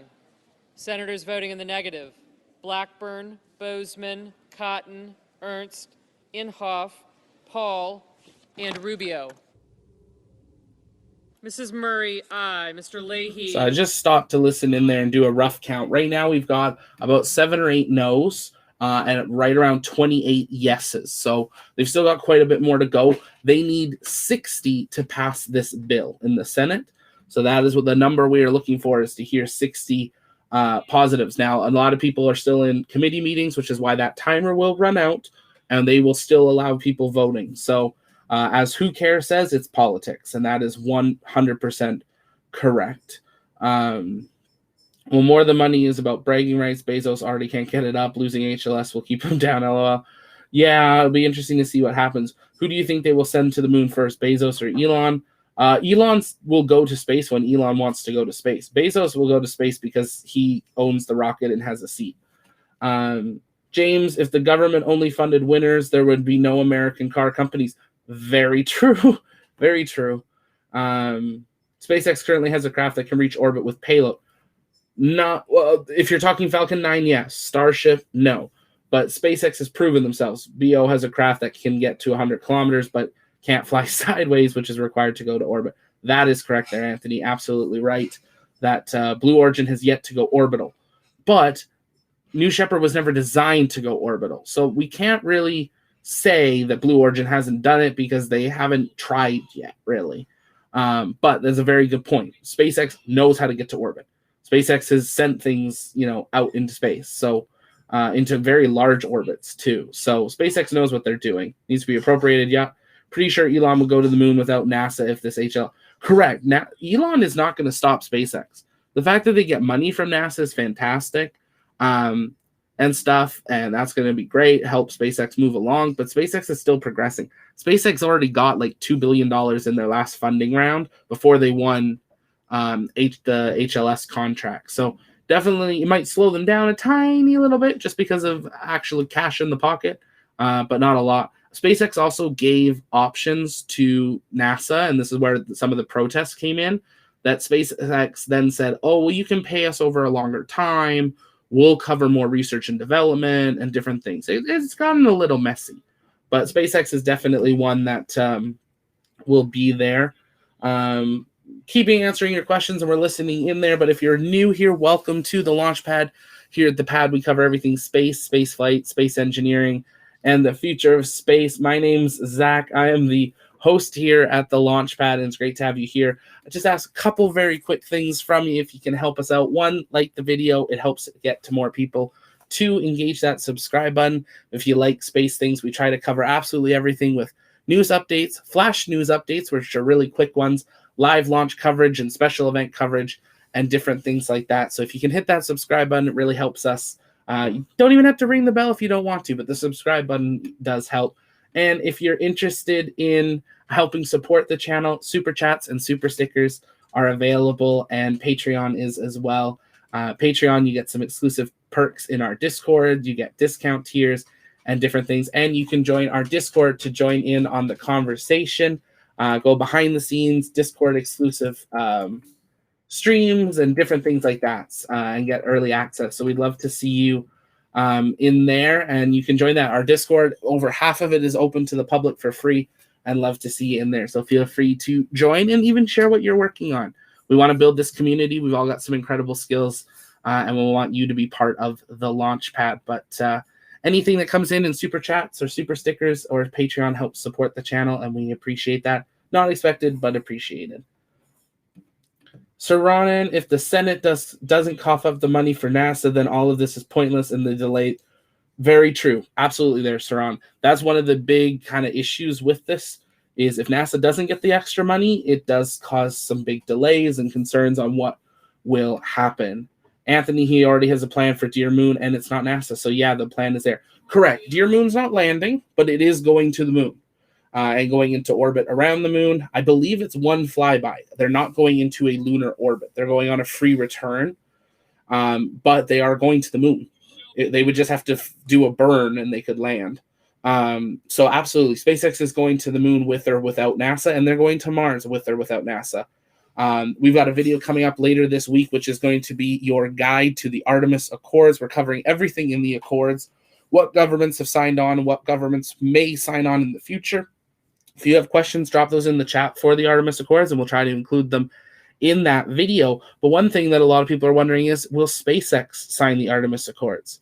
The Artemis Accords currently is only being signed by countries, but would SpaceX or Rocket Lab Neutron or things like that sign the Accords, which will help progress humanity forward together? Because there's a lot of things in the Accords about having to share data publicly. So we will see what happens, but keep those questions coming. Absolutely, who cares? Yeah, free return, but landing is more than that. But technically not that hard. You need one burn in your landing, and then you need a landing burn. But it'll be very interesting to see whether they send a lunar starship for that mission, which they can't because they need to land. So they're going to have to send a actual starship, more like what we would see go to Mars, because they need to be able to come home following that mission. So we'll see what happens there. Joseph, Elon. Div, this bill orders NASA to choose another provider without giving extra money. So yeah, basically saying they can't have it, then no one will. In many ways, yeah, you can say they haven't done it. You can just say they haven't. Correct. They haven't done it, but you can't say they haven't failed. True. Very true. Golden, when do you think NASA will begin an HLS program for Mars? So Artemis Accords covers a lot. It covers the moon, Mars, asteroids, the in-between, the trans-lunar injection, the trans-Martian injection, and everything in between. America's not rushing to Mars right now. SpaceX is. I think SpaceX is going to get to Mars before NASA. We know that. SpaceX is going to get to Mars within a couple years of NASA getting back to the moon. But if NASA's doing one, I would say by the end of the decade, they'll start it. But we'll see. When SpaceX threatens to go there without NASA, then NASA doesn't want to be left out. That is true. Yeah, we'll have to see what happens there, because SpaceX can go early. Right now, SpaceX flies NASA astronauts. But SpaceX could file with the FAA their own astronaut training program and have SpaceX astronauts that are not NASA astronauts. And that's a whole nother topic to get into that we're working on a video. But we might see in the next couple of years, SpaceX start to train its own astronauts, and then they will certify their own astronauts rather than using NASA astronauts. On NASA's terms, I don't see a Mars mission till the mid-2040s. I would hope in the 2030s, but you might be right. They'll show up and they'll already be like a city, a gas station, movie theater, and some things. Boeing is pitching a 2035 Mars flyby. Of course, a cost-plus contract. Yeah, that'd be an interesting one. I'll have to take a look at that. I hadn't heard about that one too much, actually, but I'll take a look into it there. Yeah, with SLS, I think with an extra habitation module. Oh, I see, for the Boeing one. Yeah, if you go back to when NASA made the two big announcements video that we did, we released a video that talked about the big SpaceX announcement, but a lot of people didn't catch the announcement of the spacesuits and NASA opening up or getting ready to open up a contract for commercial spacesuits rather than making their own EVA spacesuits. We go into very briefly all the destinations NASA wants these spacesuits for. So go back, check that video out, jump out halfway through it, and you'll get into the spacesuit chunk. But in there, they talk a lot of different destinations, and those are all with Orion. So we'll have to see. NASA has a lot of plans in Artemis for other destinations in the near future. And I'm working on a video that we're going to dive into all those destinations here in the next couple of weeks. So keep an eye out for that. Subscribe so you don't miss that one. Joe Dog, 56 watching and 47 likes. Come on, guys. It's just a click of the mouse and we'll bet more will benefit. Thanks, Joe. Yeah, let's... Well, we're at 52 now. Come on. What do we think? Can we hit 60? We got 58 watching. Can we get 60 likes? Let's see what happens. It'd be really cool to hit 100. I think we can do it.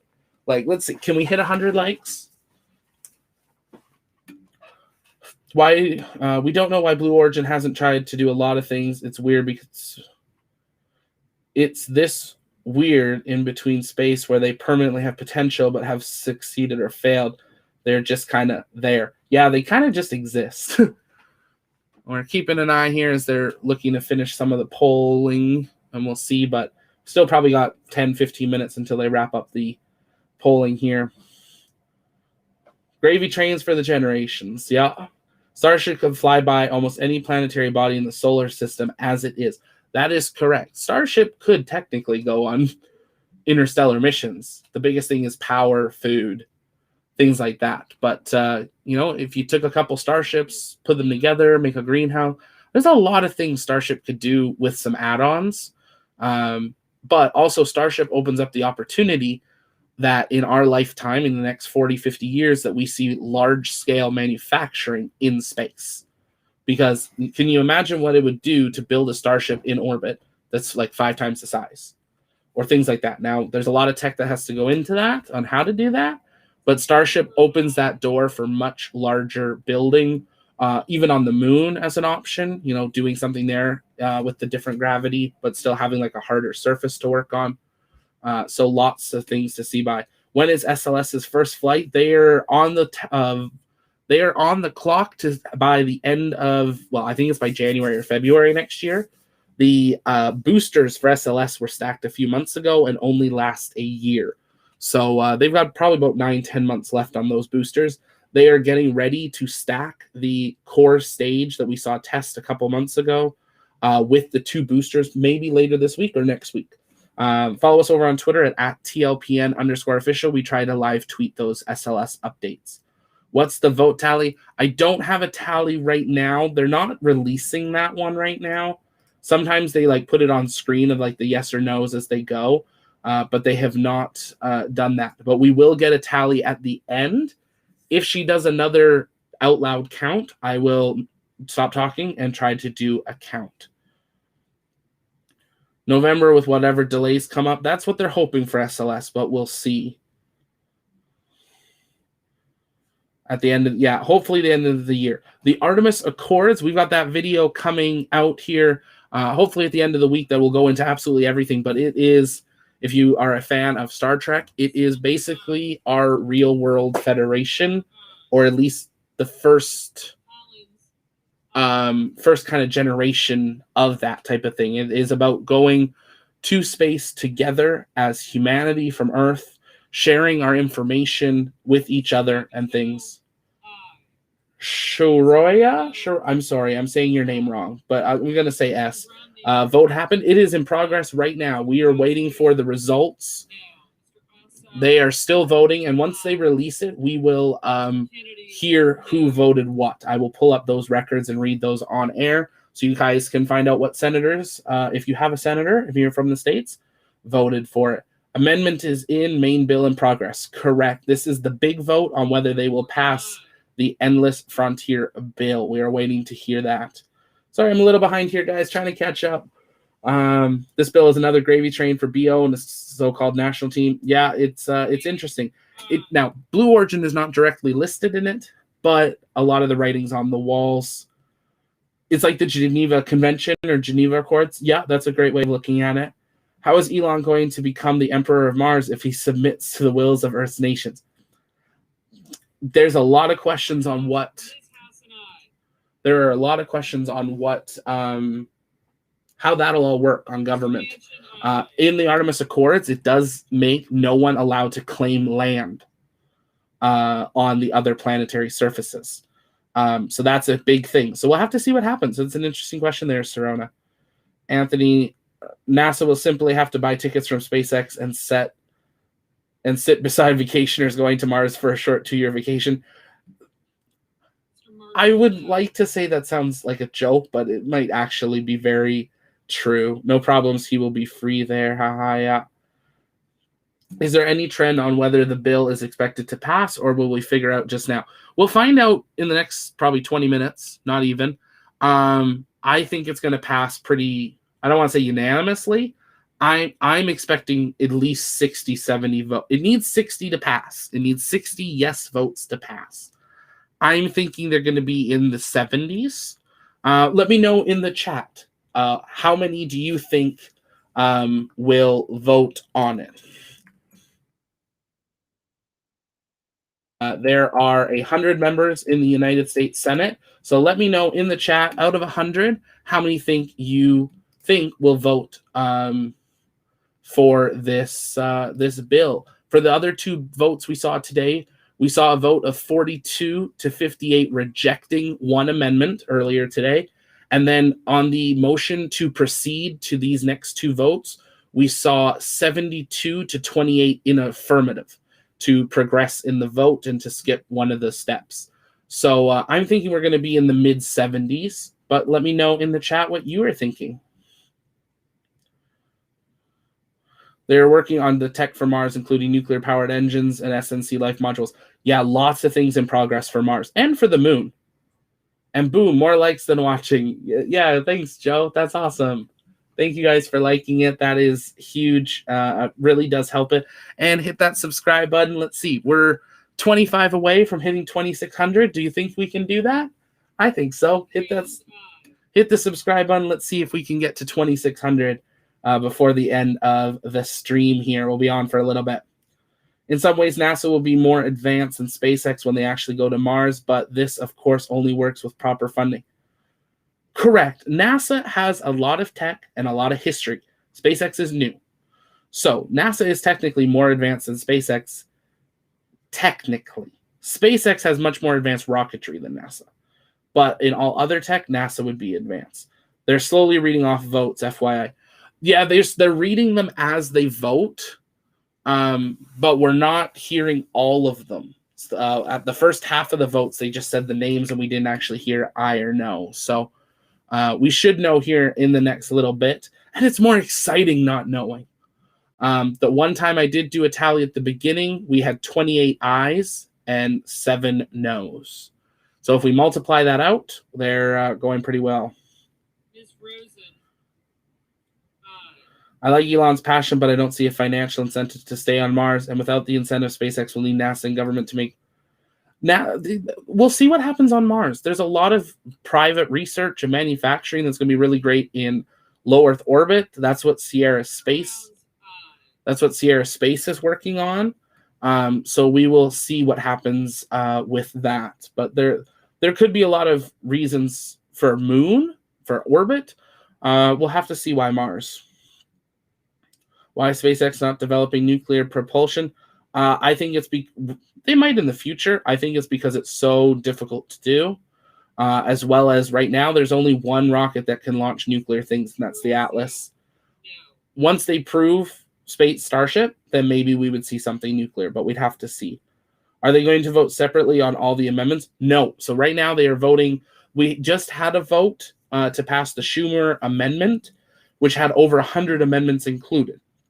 This entire bill has over 614 amendments in it, but they did just pass previously, about probably 25 minutes ago, the Schumer amendment, which included over 100 amendments in it. So they will not vote on each one, or we would be here for months.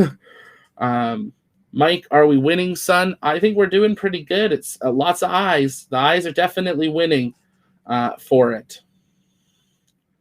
SpaceX are developing nuclear power rockets with Rolls-Royce.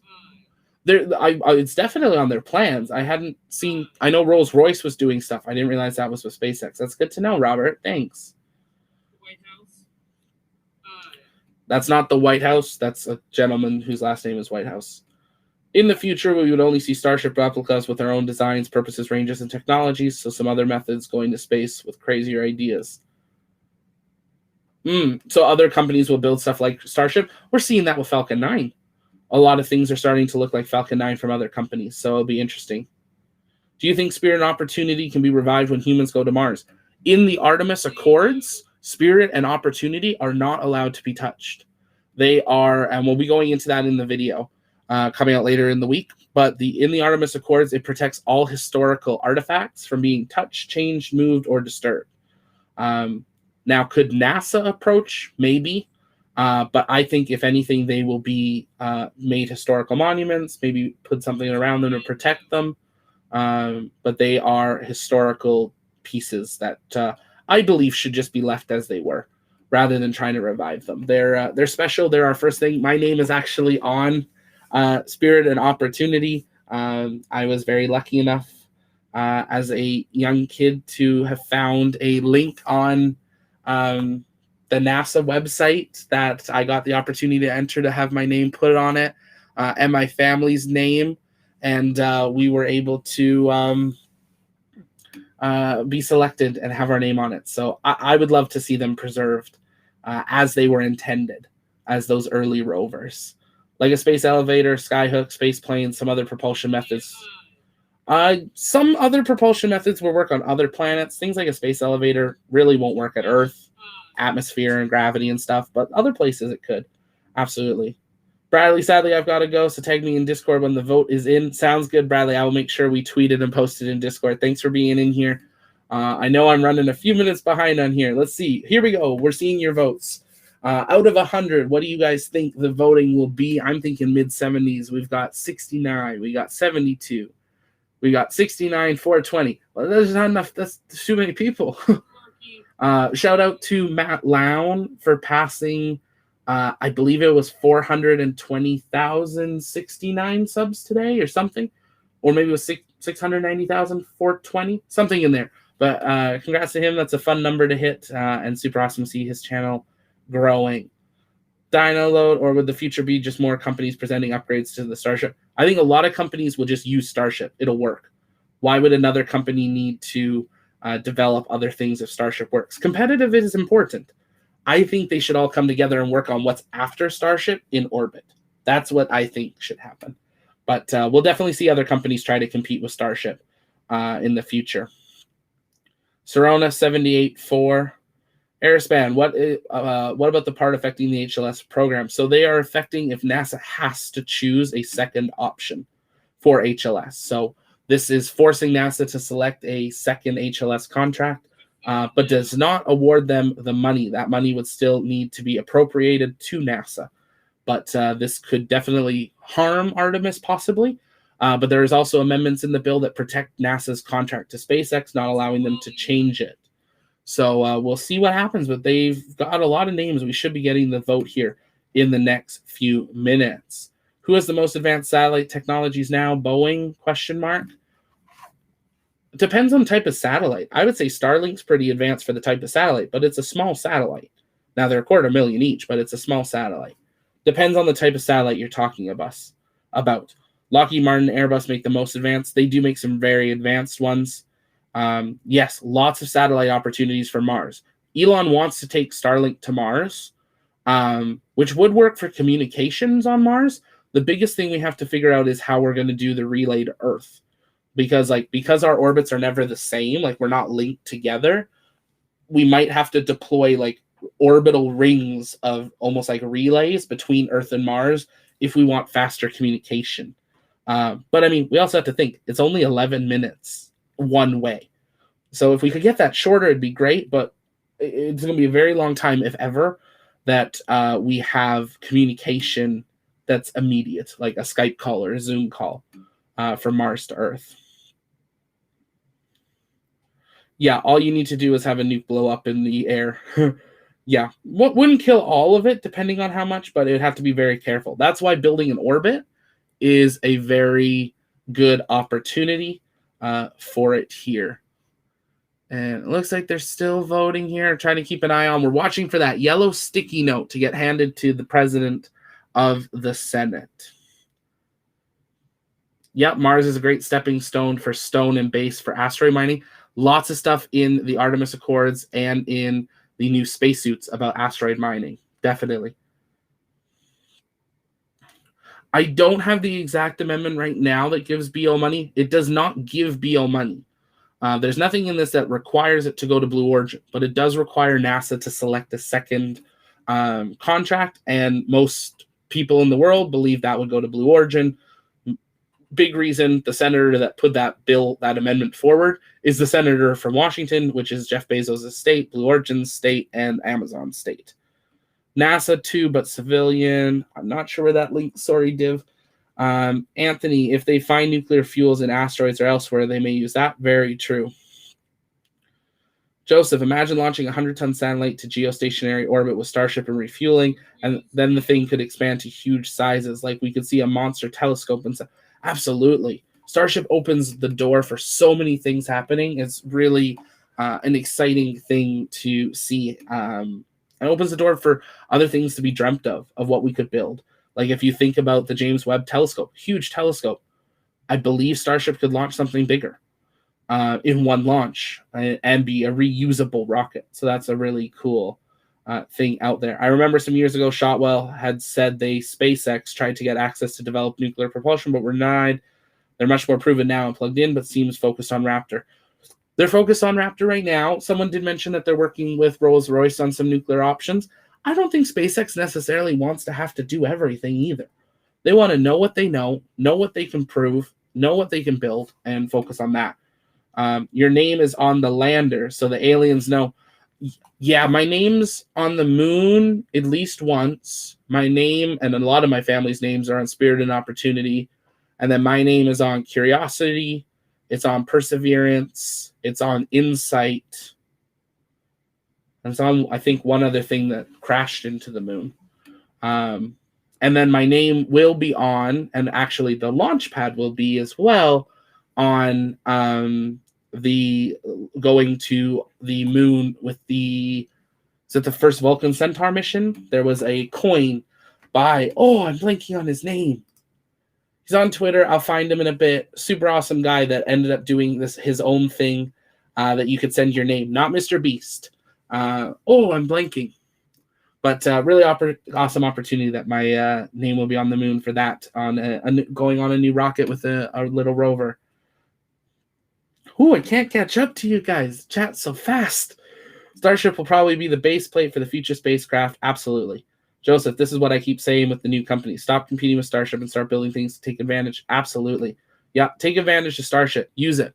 Let's use Starship to advance society. But competition is important. It would be important to have another Starship option.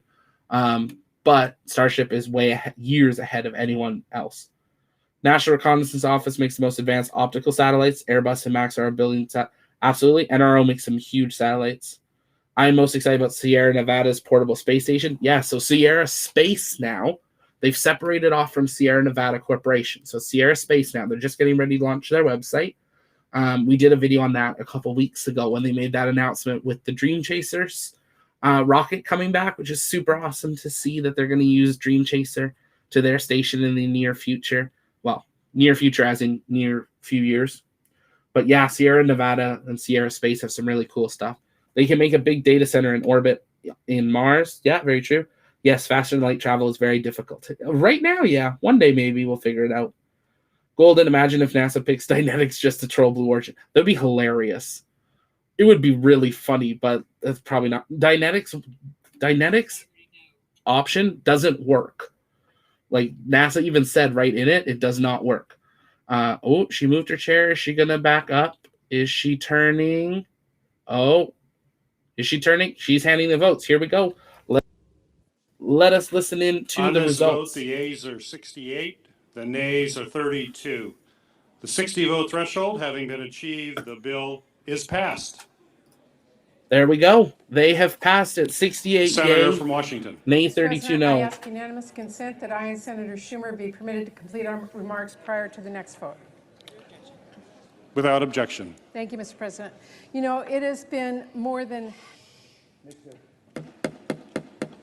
We'll listen into this and then I'll catch up on the comments. Mr. President, it has been more than half a century since the Equal Pay Act became law and 12 years since President Obama signed the Lilly Ledbetter Fair Pay Act, but women in the United States still on average earn only 82 cents on the dollar compared to their male counterparts.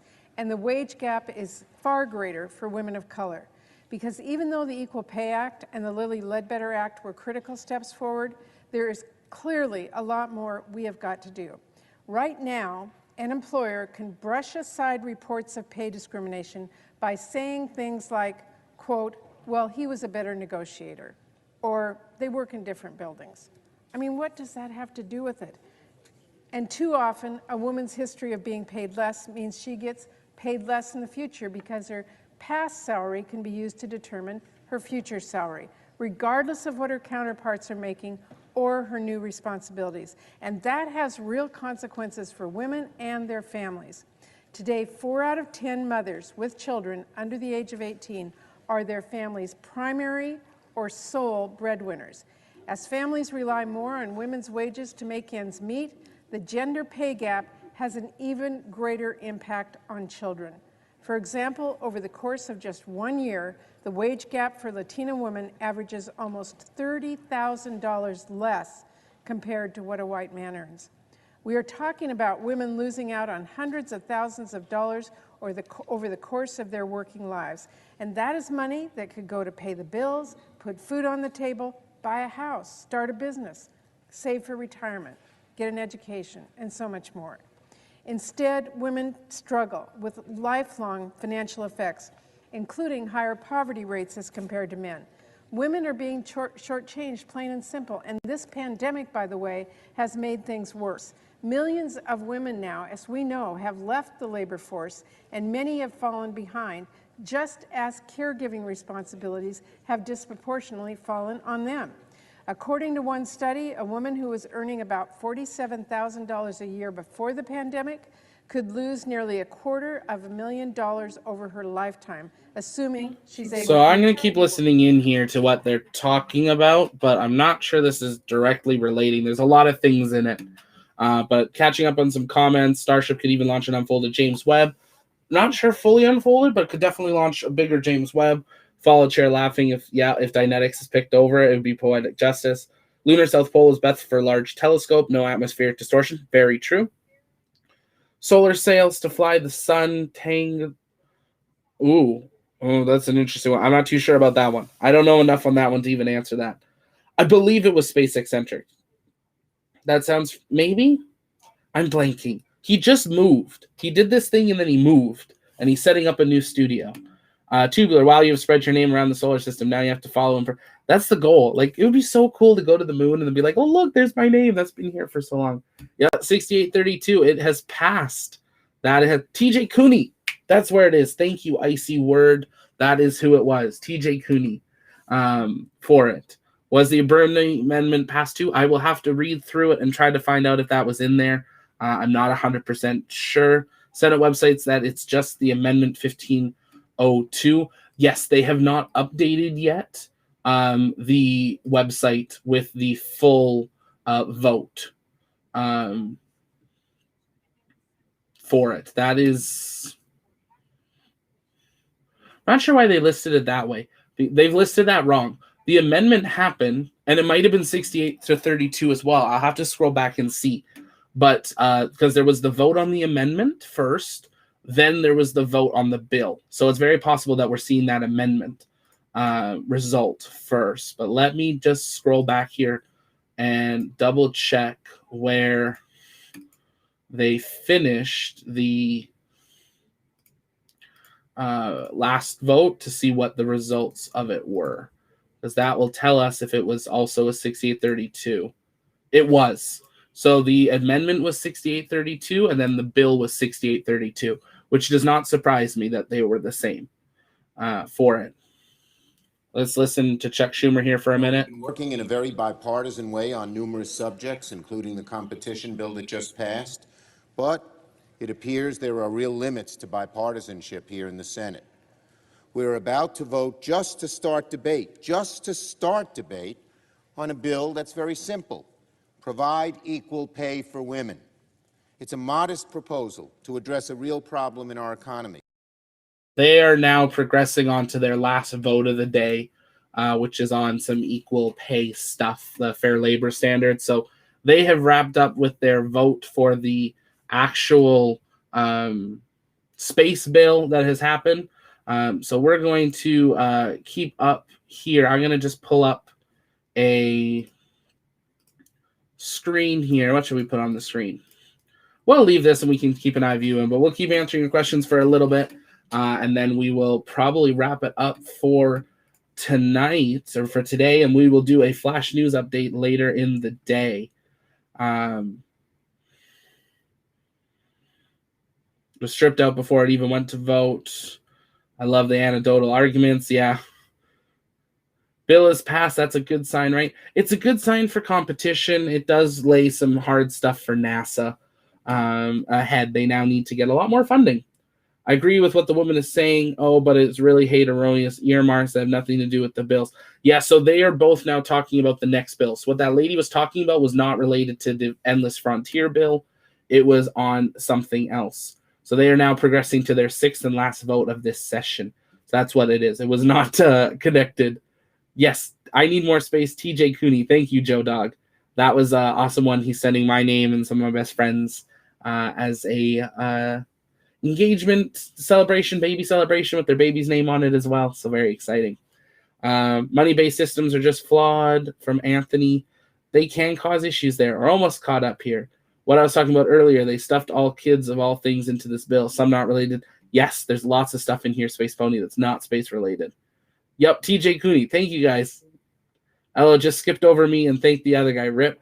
Did I? No, he said it first. I'm coming to you, Scuba. I see ya. Anthony, all things politics are driven by someone making money. If you get rid of the money, there's no opportunity for corruption. That is true.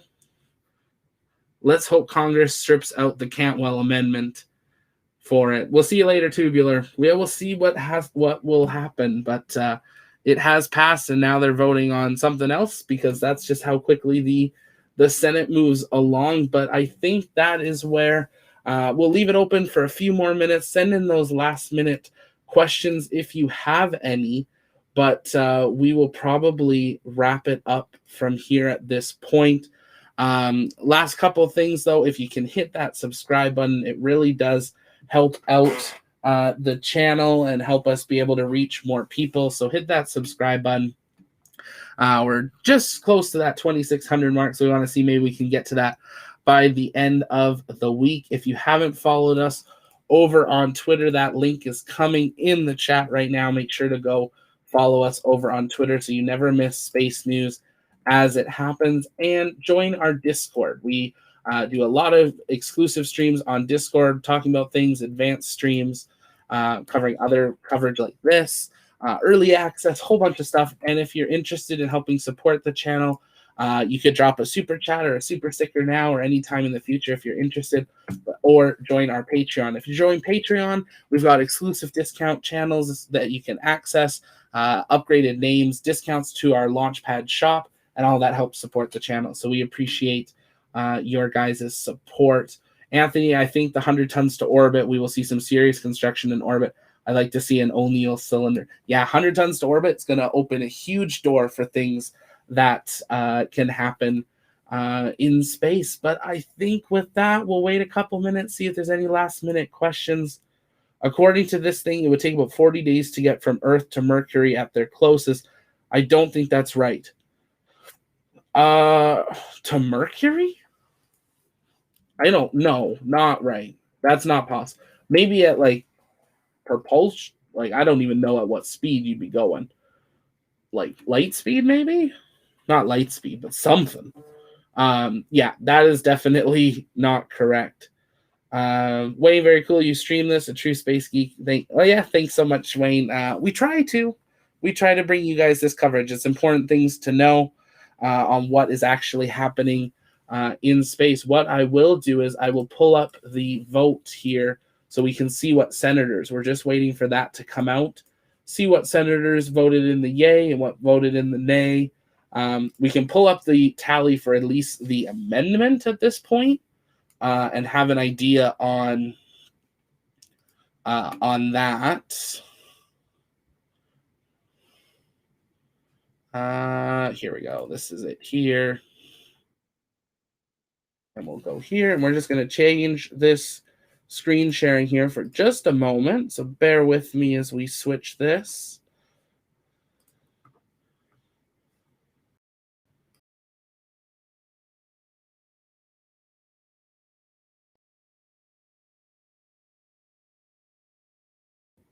And there we go. So on your screen now are the senators that voted yay or nay. This is for the amendment. We're still waiting to see the summary of the actual bill that passed, but most likely this will be identical to the actual vote itself. So you can see which senators voted yay and nay. And what I can do, I believe they have them sorted here. Will it fit on screen? There you go. That's going to give you the yays and nays based on their actual vote for it. So you can see who it is and from it. Not perfectly on party lines, but not a single Democrat voted against. But a number of Republicans did vote for. Let's make this a little bigger here for you guys, if that makes some help there. So these are the yays that voted for it. So if you want to see this, I will drop this link in the chat where you guys can access the actual Senate's summaries and stuff like that, so we know what it was. But let's see here. I will share out the flash update as soon as you post it. That will be coming out later tonight. We're going to try to write it in and get the actual results and put that in there so people can pause and see. With the legs gone and changes of steel and the other lighting, they're talking closer to 150 tons from Starship. They could expand it. They're still saying 100 right now, but there's definitely things they could do. Anita, oh dang, I missed it. No worries, Anita. If you scroll back, you can see it. It was a long vote. It took over 35 minutes for the actual vote. Each one took about that, 35, 40 minutes. So long time, but now the results are here. So make sure you go back and look at your views of this after your video processes. You need to see it fuzzy. Is it fuzzy? Sounds good. Well, we'll wrap it up from there, but it has actually passed So they're still now progressing on something else. But we'll make sure to drop that actual link in the chat. Just seeing if they have the actual motion up yet. Not yet. This is the one, the link in the description right now is what we were actually looking at. That was the final amendments. So you can take a look and see if you're interested. And I will, we're still waiting to see the final results, but sometimes it takes a few minutes to process through. It is pretty quick for it, Sarana. Yeah, they can take some long times. But from that 15-minute timer, the times that they take 45 minutes, a little bit longer. It must be an OBS setting on that input. I am using Restream right now. I'm working on learning Streamlabs. So if anyone knows Streamlabs, send me a DM on Discord or on Twitter or Facebook. Appreciate some help getting that all set up to have some better things here. But yeah, Restream sometimes is good for screen share and sometimes is not. So we're waiting on that to happen. But we're just seeing them finish up here. But I think at this point, unless there's any last minute questions, we will wrap it up here for tonight. Make sure you have hit that subscribe button, help the channel out there. Also, make sure to hit the like, and we will go 69 likes. There we go. Elon would be happy. Yeah, Elon would be happy. So thank you guys so much for being here today. I know we didn't really announce we were going to do this, but really appreciate the support of you guys having been here. If you have any questions, feel free to always send them to us on Twitter or Discord. I will always try to answer them, or even just comment them on other videos, and we will try to answer those for you. We monitor our comments very closely. Here at the Launchpad, we cover everything space, space flight, space engineering, and the future of space. And I just thank you guys again for being here with us. This is Zach with the Launchpad signing off. We will see you guys tomorrow night for the Landing Pad, our weekly night hangout, where we will answer all your questions, fly your Kerbal crafts, and hang out and talk about absolutely everything space. So we will see you then. This is Zach with the Launchpad signing off. Have a good night, everyone.